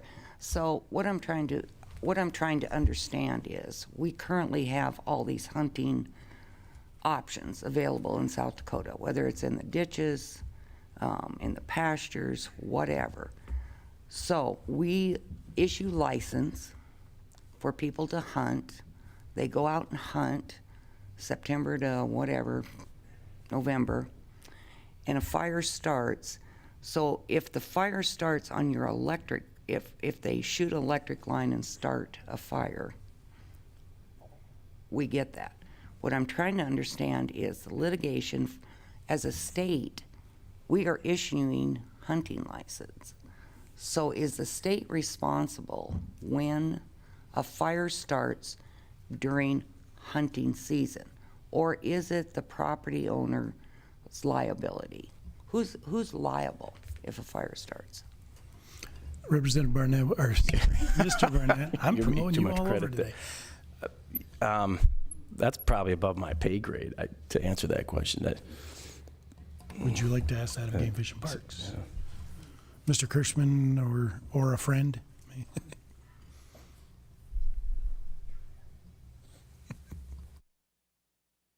Mr. Chairman, Tom Kirschman, Game Fish and Parks, Representative May. Yes, the state, the Game Fish and Parks does issue the licenses, which provides the opportunity to go out and hunt. So the example of on private land, for example, going out to hunt, obviously they have to have permission from the landowner to go onto the property. If it's an area that is open to hunting, then it would also have to look at, is it vehicle only, walk-in or only, those types of things. So I'm guessing, again, I'm not an attorney either, a lawyer either, right? A simple pheasant biologist by trade. But I'm sure it's going to come down to the circumstances and situation, and every one of those is going to be different. And I would suspect that in some cases, the individual, depending on individual actions, might be liable. In other situations, it might be something different. I'm just assuming that each circumstance and situation will be independent and different, and that's where the legal folks would have to look into those scenarios and make that determination. Go ahead, Representative May. Thank you, Mr. Chair. And so back to the electric lines, I asked the electric companies this question. Does the Game Fish and Parks keep any kind of data on damage to electric lines from hunting? Go ahead, Mr. Kirschman. Through the chair, Representative May, we do not have any type of records or keeping of power lines that have been damaged by hunting. One of the primary reasons probably is if something occurs, I'm not even sure we would become notified or aware of it either, as described by the REA folks of if it was partially damaged and over time. I don't know how we would ever track it back to quote unquote a hunting shot or a hunting incident to make that happen. So no, we don't have any data that tracks that or records that. Thank you. Any further questions of the committee? Going once, going twice. We're going to close the question portion. We will open it up to discussion and or action. Representative Schubeck. Move to the 41st day. That motion having been made by Schubeck, seconded by Knowles. Comments on your motion? Thank you, Mr. Chair. So I am a landowner, I am a farmer, and so I deal with road hunters a lot. And so first of all, I can tell you dove behavior, they like to roost. They don't act like pheasants. They like to land on power lines. They like to land on fences or tree groves, things like that. So seeing them sit in the middle of the roadway is not a realistic thing. You've got to catch them flying across, which I can tell you a lot of these road hunters do not obey the rules. And so we've had multiple stings by the GF&P, and they've caught people shooting deer on our land, shooting pheasants. They don't obey the right-of-way as it is. So expecting them to come and obey the right-of-way with doves, I think is foolish. And every time somebody's asked me to hunt doves on my land, I have always said yes. Because the thing is, if you raise small grains, the doves come like crazy, and they're gonna keep coming. So I'll have multiple days of people from town who call me. So Senator Pischke, I'll let you know when I raise small grains next time. You can come on down. It's, again, I like giving people the opportunity to hunt. I just don't think with this species, it's wise. I think people will violate the rules because it's too tempting to shoot them where they're gonna roost. So with that, thank you. Further discussion on the 41st motion? Further discussion? I guess I'll just add one last final thing. One of the issues we have, one of the primary issues we have with road hunting as a whole, including in doves, is the season is from September 1 to November 9th. which is during our harvest season and weaning season. One of the most difficult issues is weaning. In calves, it takes 2 weeks to get the spook out.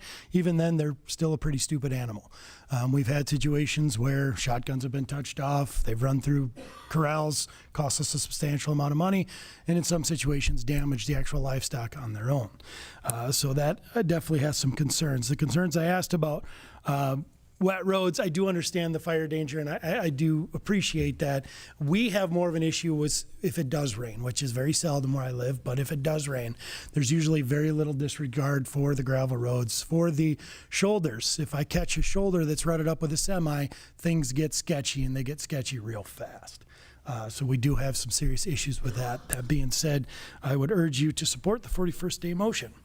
41st day motion having been made by Schoenbeck, seconded by Knowles. Madam Secretary, please call the roll. Representative Goodwin. No. Hunt. Aye. Ismay. Aye. Pladner. Aye. May. Knowles. Aye. Peterson excused. Rice. No. Schubeck. Aye. Van Dypen. Aye. Whitman. Aye. Gosh. Aye. Overwig excused. Mr. Chair, we have we have we have 9 yeas, 2 nays, and 2 excused. That motion, having an affirmative vote of the members elect, is hereby declared passed, and Senate Bill 115 will go to the 41st day. Before anybody goes, I would ask kindly if the electric company would take these. It's very hard for us to dispose of these. So if you guys would please take those back, I would appreciate that. Yeah, I don't think these legislators need more weapons going through this. Is there any further comments or discussion for the betterment of the committee? Representative Hunt? Did you say move to adjourn? All right. Second. Motion by Representative Hunt, seconded by Representative Knowles. All those in favor say aye. Aye. All those opposed, nay. Motion passes.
SDPB serves South Dakota through an interconnected communication system that is on 24/7, 365.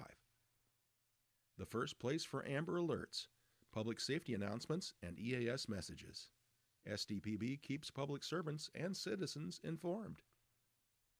Good, useful, and full of wonder. SDPB.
SDPB brings you closer to your government. With gavel-to-gavel coverage of the South Dakota legislature and in-depth reporting from Peer. Good, useful, and full of wonder. SDPB.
From early learners to lifelong students, SDPB inspires curiosity through trusted educational programs and resources for every stage of life.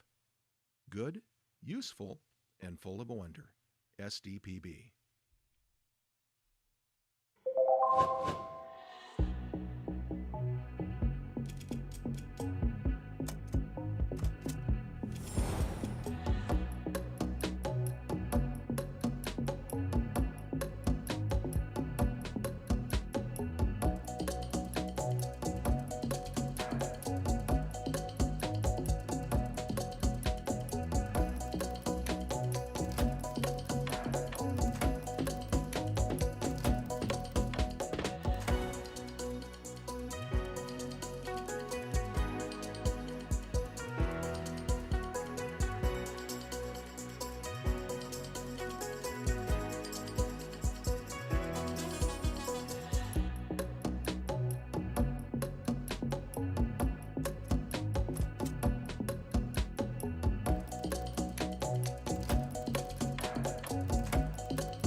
When South Dakotans need reliable information, SDPB is there providing updates and coverage that keep our communities safe and connected. Good, useful, and full of wonder. SDPB.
SDPB celebrates South Dakota's student athletes with live coverage of SDHSAA state championships, sharing the excitement of hometown heroes.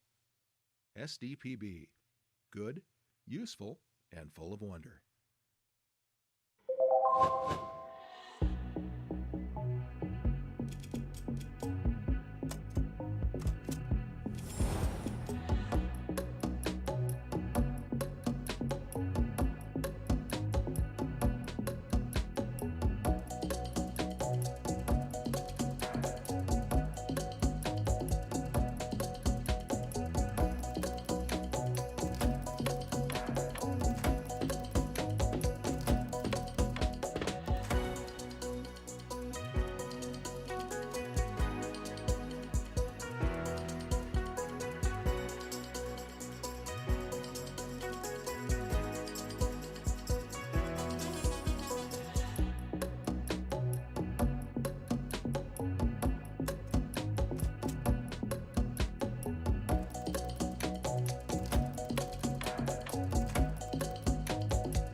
From choir to debate to theater, SDPB shines a spotlight on South Dakota's talented students through SDHSAA All-State Fine Arts programming. Good, useful, and full of wonder. SDPB.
Every day, SDPB connects South Dakotans with stories that inform, inspire, and bring us together.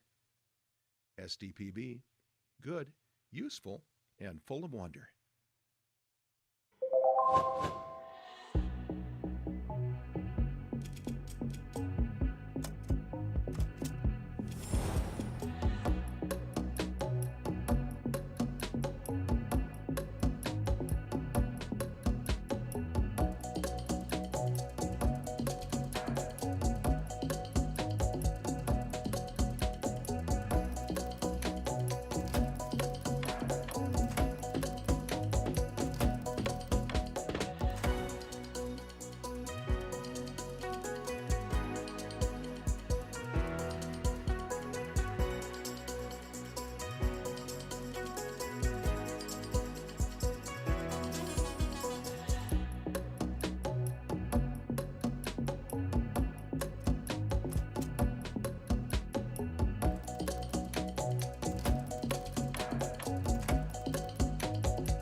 SDPB is your home for fact-based journalism, connecting South Dakotans with news they can trust and stories that matter.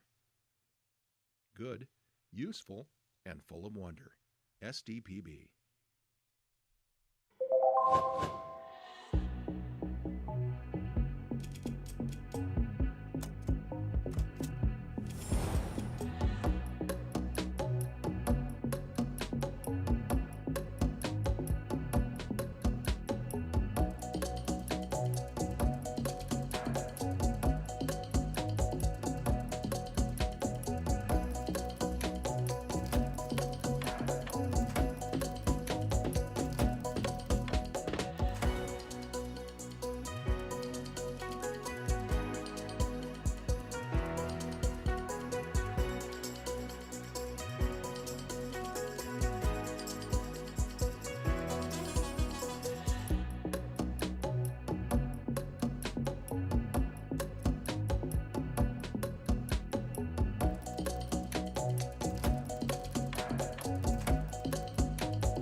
From children's programs to in-depth documentaries, SDPB sparks curiosity and lifelong learning in every South Dakotan. SDPB. Good, useful, and full of wonder.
SDPB brings South Dakotans together, telling the stories that unite small towns, big ideas, and the people who make our state shine. Good, useful, and full of wonder. SDPB.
SDPB shares the voices and experiences of South Dakotans, preserving our stories, our culture, and our sense of place. SDPB, good, useful, and full of wonder.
As South Dakota's public media network, SDPB serves everyone with transparency, integrity, and commitment to open access. Good, useful, and full of wonder. SDPB.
SDPB helps shape South Dakota's future by educating, informing, and inspiring the next generation of thinkers, leaders, and creators. SDPB. Good, useful, and full of wonder.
Good morning and welcome to House Local Government. Just ask anybody in the audience, please silence your phones. If you're here to testify, make sure you sign in on the back and the little iPad back there. At this time, I'd have the secretary call the roll. Representative Andera. Here. Bathke, excused. DeGroot. Here. Fitzgerald, excused. Heerman. Here. Jensen. Here. Call. Here. Mullally. Present. Roby. Here. Van Diepen. Here. Weisgram. Here. Lodner. Here. Jameson. Here. Mr. Chair, we have a quorum. Thank you. Next, I would entertain a motion to approve our minutes from our last meeting. Second. Motion made by Representative Jensen, seconded by Representative Andera. All those in favor say aye. Aye. Opposed? Minutes are approved. Next, I would ask our esteemed body if they've got any personal privileges. Yes, Representative Van Diepen. Thank you, Mr. Chair. I'd like to welcome the leadership hearing class that came to join us at the Capitol today to figure out not only what I do, but what we do as a Capitol or a legislature. So welcome to the Capitol.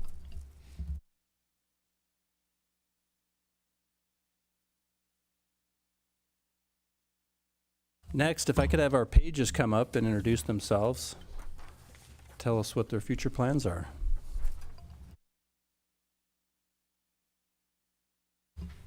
My name's Cooper Falkenhagen. I'm from Sally Beats High School, and I plan to attend Mitchell Tech for electrician or play college football. Great.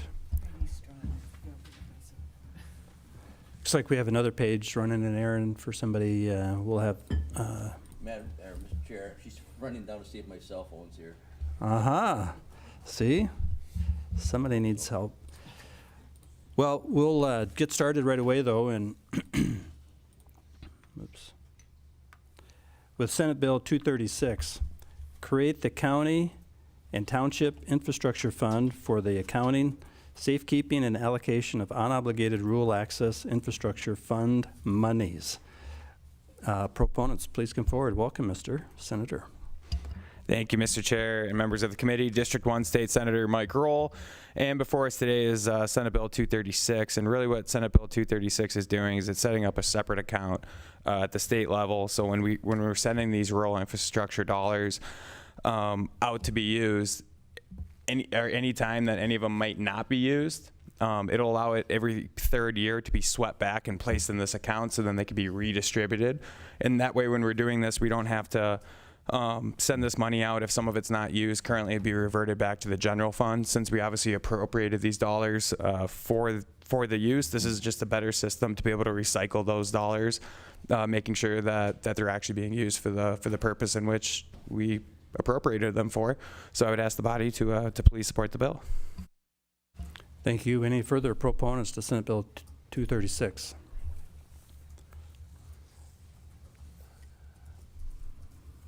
Proponent? Don't be shy. Welcome. Thank you, Mr. Chair, members of the committee. I'm Alex Matson. I'm a registered lobbyist for the South Dakota Association of Towns and Townships. Want to thank the good senator and also the good representative for bringing forth this bill today.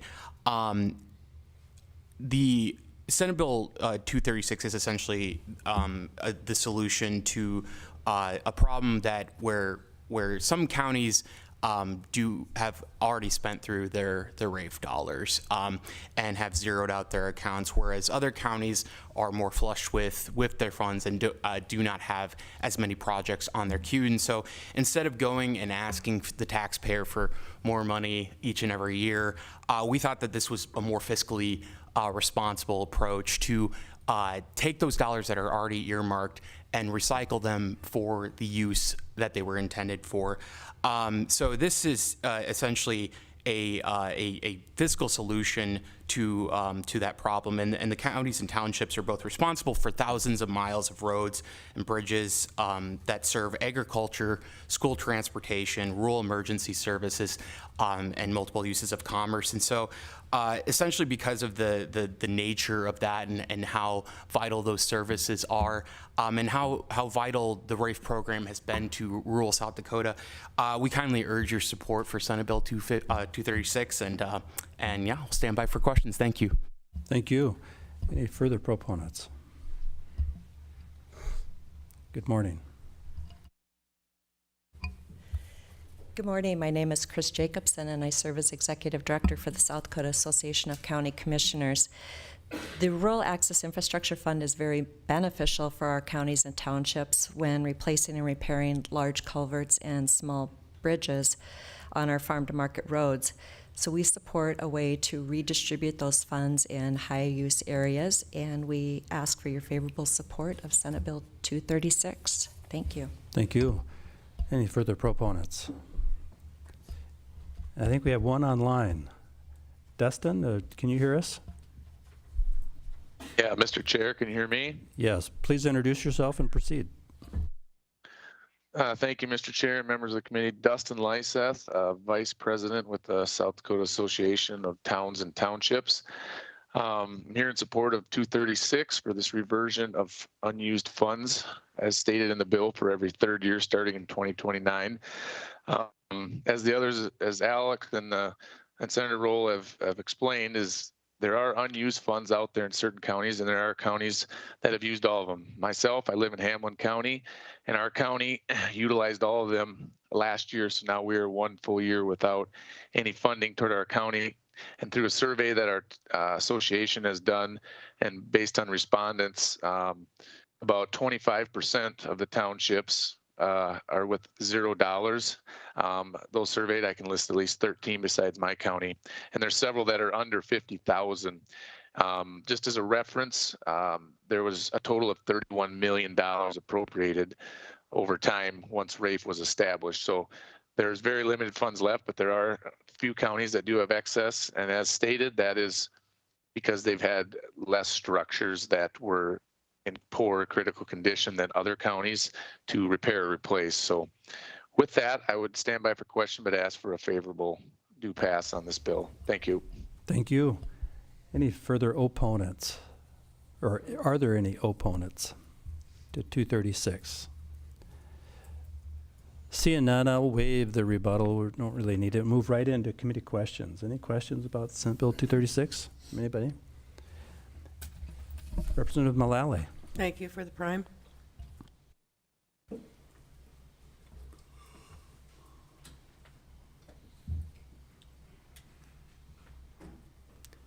So if this fund is set up, who's going to be administering this fund? Mr. Chair? Well, I guess from my knowledge, the counties are the ones actually dividing it, but I believe the fund would be set in the treasurer's office. And then it would be divided back out to the counties, and then they technically administer it out to the townships.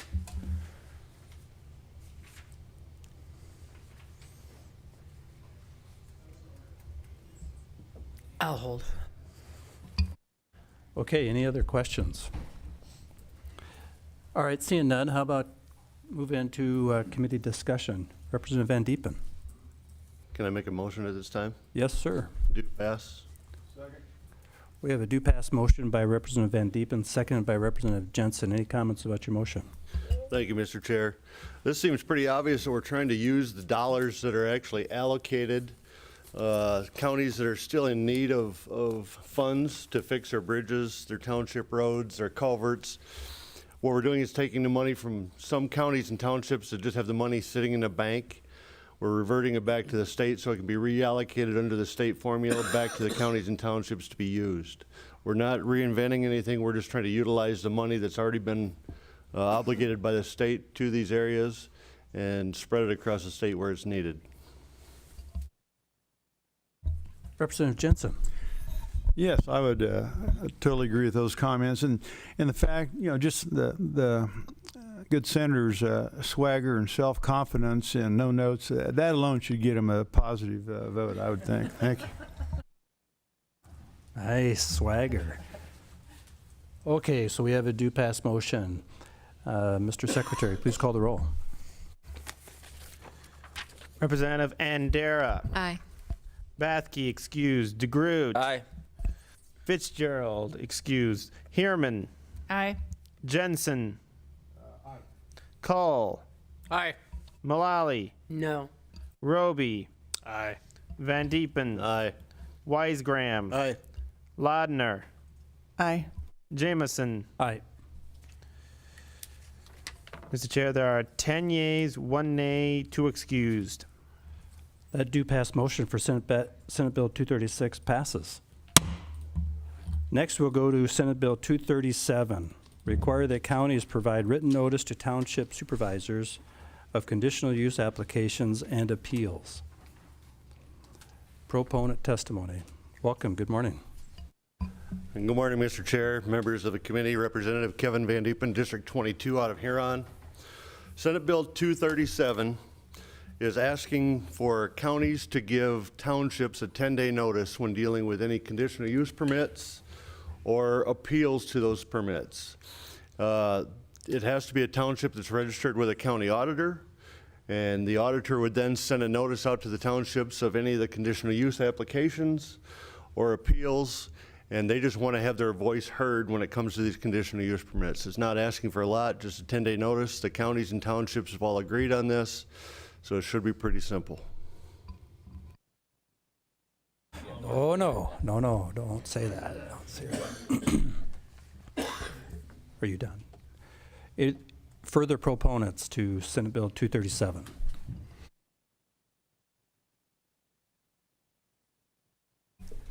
Thank you, Mr. Chair. Alex Matson, with the Association of Towns and Townships. Also rising in support of Senate Bill 237.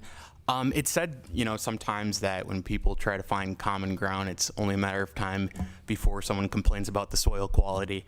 And I think one of the reasons for that is we sometimes fall into the habit of feeling like compromise is politely losing, and we shouldn't capitulate more than we ought to for the sake of staying entrenched. But I'm pleased to report that this agreement is not that. When I first reached out to the South Dakota Association of Counties, they brought me to the table and worked with me in good faith, not just for the bill in front of you, but to help find solutions to these critical infrastructure issues that are facing our townships in rural South Dakota. Today, I'm happy to say that those solutions do not feel like politely losing, but it feels like we're winning together on a future that we mutually desire. Senate Bill 237 will put into law that all townships are insured notice for development when a project has the potential to significantly impact county roads, drainage systems, utilities, and other shared public assets. And that the right people are informed early on and have the opportunity to weigh in. No more of the days of newspaper notices where most don't even have a subscription. By ensuring proper notice, this bill helps surface potential issues early where they can be resolved and most efficiently help protect the public investment. By establishing a standardized process, all South Dakota townships will now have a seat at the table. Counties and townships maintain thousands of miles of roads and critical infrastructure with very limited budgets. This bill builds trust in the conditional use permitting process, provides clarity to applicants, and ensures that infrastructure considerations are handled in a fair and transparent manner. And so with that, I humbly ask for your support on due pass. Thank you. Thank you. Further proponents to Senate Bill 237. Good morning. Morning, Mr. Chair, members of the committee. Mike Bockerny, CEO of the Economic Development Professional Association of South Dakota. Just like to echo the previous comments. We feel this is a good process. Working with our friends in townships on development projects are very important, and we would fully support this bill and ask for your favorable consideration. Thank you. Thank you. Further proponents. Welcome. Good morning, Mr. Chair, members of the committee. Roger Telling, he is a registered lobbyist for the South Dakota Association of County Commissioners.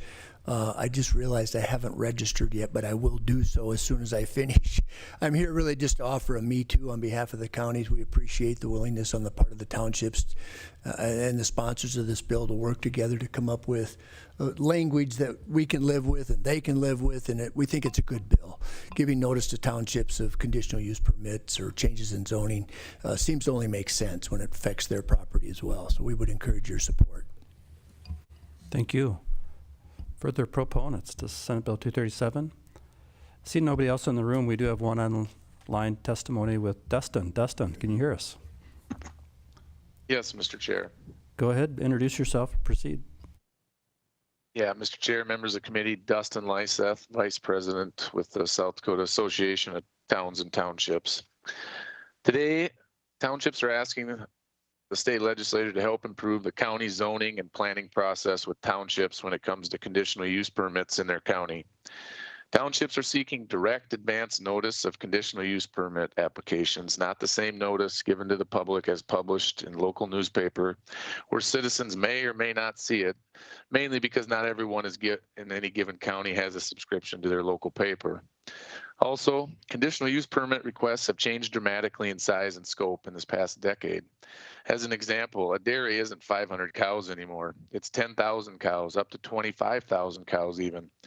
These CUPs are now hundreds of millions of dollars, if not $1 billion investment. The demand on local infrastructure, specifically township roads, is not being considered in several cases with importance. And how can the township board determine if there is or isn't a need for a road haul agreement or a road use management agreement with the developer with no time to hold a meeting with that developer? Townships just want to be informed and educated by the developer prior to the CUP hearing rather than at the county zoning and planning hearing. This is a positive step towards successful economic development. I'll close with this. Community development before economic development equals successful economic development. Community development is the foundation of economic development. This development occurs through community engagement, leadership development, public policy, workforce development and education, quality of life, infrastructure, and housing solutions. These are the building blocks of a thriving community. Once these building blocks are addressed and in play, then a community can fully support new business, entrepreneurs, and existing business development. This is how economic development needs to happen in South Dakota. I hope our legislators today can work together to give South Dakotans the best opportunity to live in this state through economic development done the right way. Please support Senate Bill 237. Thank you. Thank you. I don't know of anybody else online. Any opponents to Senate Bill 237? Opponents? Okay, seeing none, not having any online, we'll waive our rebuttal approach and move right into committee questions. Any questions? Representative Weisgram. Thank you, Mr. Chair. This question is either for the sponsor or maybe Mr. Mattson. So was there can you give me an example of an instance that was the inspiration for this bill? Undoubtedly, it's a good bill. Did something happen that caused this legislation? Just introduce yourself again, please. Yeah, Alex Mattson, South Dakota Association of Towns and Townships. You know, I appreciate the question, Representative Weisgram. I would say that, you know, with townships, there's been, you know, ongoing development happening that, you know, that creeps into the actual townships themselves. And I think just over time, those, you know, any sort of development that has happened or any sort of construction projects that might materially affect the right-of-way or any sort of roadways that the townships oversee have just, you know, over time made it so the vested parties in those townships felt like they didn't get the notice that they desired. And so I think one of the good things that this bill helps accomplish is just establishing a standardized process. Because if you're in a county that is, you know, incredibly small, and maybe you only have one newspaper, maybe not everybody has that newspaper subscription, you might not get the notice you need when a construction project is happening. And so I think what this does is it actually just sets the playing field to be a level for all townships, standardizing a process and just making it a little more simple and a good starting block for productive conversations down the road. So. A follow-up, Mr. Chair. So thank you, Mr. Mattson. It looks to me like Mr. Bockerny just can't wait to get up here and give his rendition, his answer to my question. Thank you.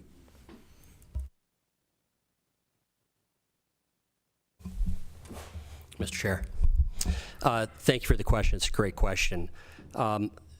Here's the crux of this. With this really gets down to areas in specifically rural areas where you have projects that are being developed, and there is a specific project. I'm going to leave it nameless because I don't want to point at one project, but there was a project where you had a CAFO type operation be located out in a rural county, in the section of a rural county. And what happens is you have a lot of regional farmers bringing product to and from that facility. And sometimes they end up taking a road that is a township road that in order to deliver their product to and from that area. And what we've run into when developing these projects is occasionally some townships, folks would, we just want everybody to be aware at the same time so we can negotiate everything up front and avoid any confusion and or anybody getting upset. So by providing this in and working together, we feel this is a good compromise to get everybody notified from the get-go, so we have opportunities for everybody to weigh in and make sure that everybody is comfortable with the project moving forward.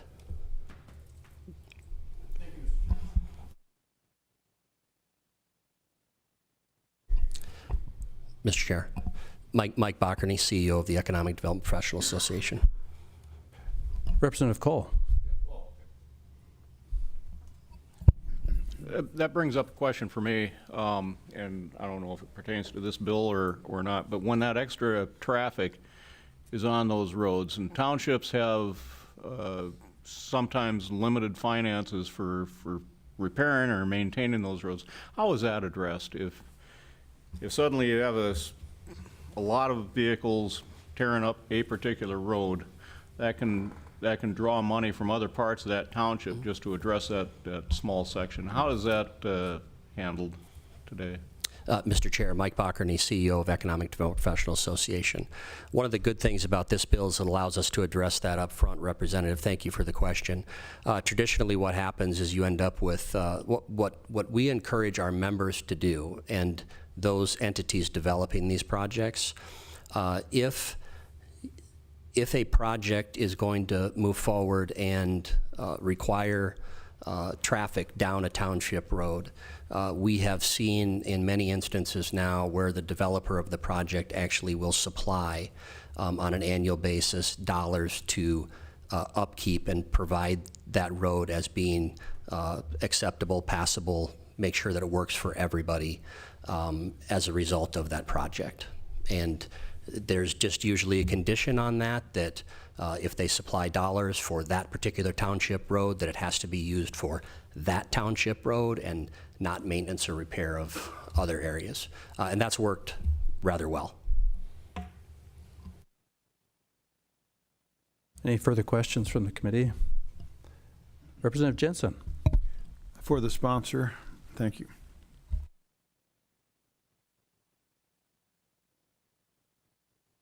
Mr. Chair, Representative Van Diepen, District 22. Thank you. I noticed that there aren't any opponents here, but yet there were eight no votes in the Senate. What was the main objection over there? Mr. Chair, in listening to the actual hearing they had in committee and prior to the chamber vote, the question arose of what would you consider written notice? My opinion, would that be anything that you could track that had an actual timestamp, say a certified mail, an email that actually explains that they've gotten it and received it? That was one of the biggest questions they had. And then they wanted to know who would actually send the notice to the township supervisor. And in the bill itself, it says that the township supervisor has to be registered with the county auditor. So in my reading of the bill would be that the county auditor would send the registered township supervisor the written notice of what they're doing. And that's the only concerns that I heard throughout it all. Follow up? Yes. So are the auditors on board with this then? Correct, yes. Any further questions of the committee? Okay, seeing none, we'll go into committee discussion. Any comments or discussions? Mr. Chair. Yes, Representative Roby. Do pass. Second. We have a motion to do pass motion by Representative Roby, seconded by Representative Cole. Any further comments about your motion? Yeah, thank you, Mr. Chair. I would just say, this is the kind of type of legislation I like to see come forward, where there's been collaboration with parties that may otherwise disagree, to bring forth something that everybody can live with. And so for that reason, I support it. Any other comments? Right, I would maybe just add a personal opinion on the item. It appears as though there's a interest in communicating better between the county and the township members, and so that when these decisions are made, that everybody is at the table, and or at least the counties have input, and the township members have an understanding of what's going on without missing something. It's an intention to include them in the conversation, and I think that's in the right direction. So I would also support the motion. Any further comments, anybody else? All right, seeing none, I would ask the secretary to call the roll. Representative Andera. Aye. Bathke excused. DeGroot. Aye. Fitzgerald excused. Heerman. Aye. Jensen. Yes. Cole. Aye. Mullally. No? Roby. Aye. Van Diepen. Aye. Weisgram. Aye. Jensen. No. Ladner. Aye. Jameson. Aye. Mr. Chair, there are 9 yeas, 2 nays, 2 excused. Okay, Senate Bill 237 has received the necessary votes and will go to the floor with a due-pass motion. Before we forget, we had one Page who would run an errand for a committee member who couldn't remember where he left his shoes. Oh, wait, phone. Could you come forward and introduce yourself, tell us about yourself and where you're headed? Good morning. My name is Lily Sortland. I'm from Rapid City Central. I want to pursue chemical engineering in college. And yeah, yes, okay. Thank you so much. Thank you. Good luck to both of you guys. Anything else in front of the body here? Okay, I would take a motion to adjourn. So move. Second. I have a motion by Representative DeGroot and seconded by Representative Ladner to adjourn. All those in favor say aye. Aye. Opposed? We are adjourned. I got one.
As South Dakota's public media network, SDPB serves everyone with transparency, integrity, and commitment to open access.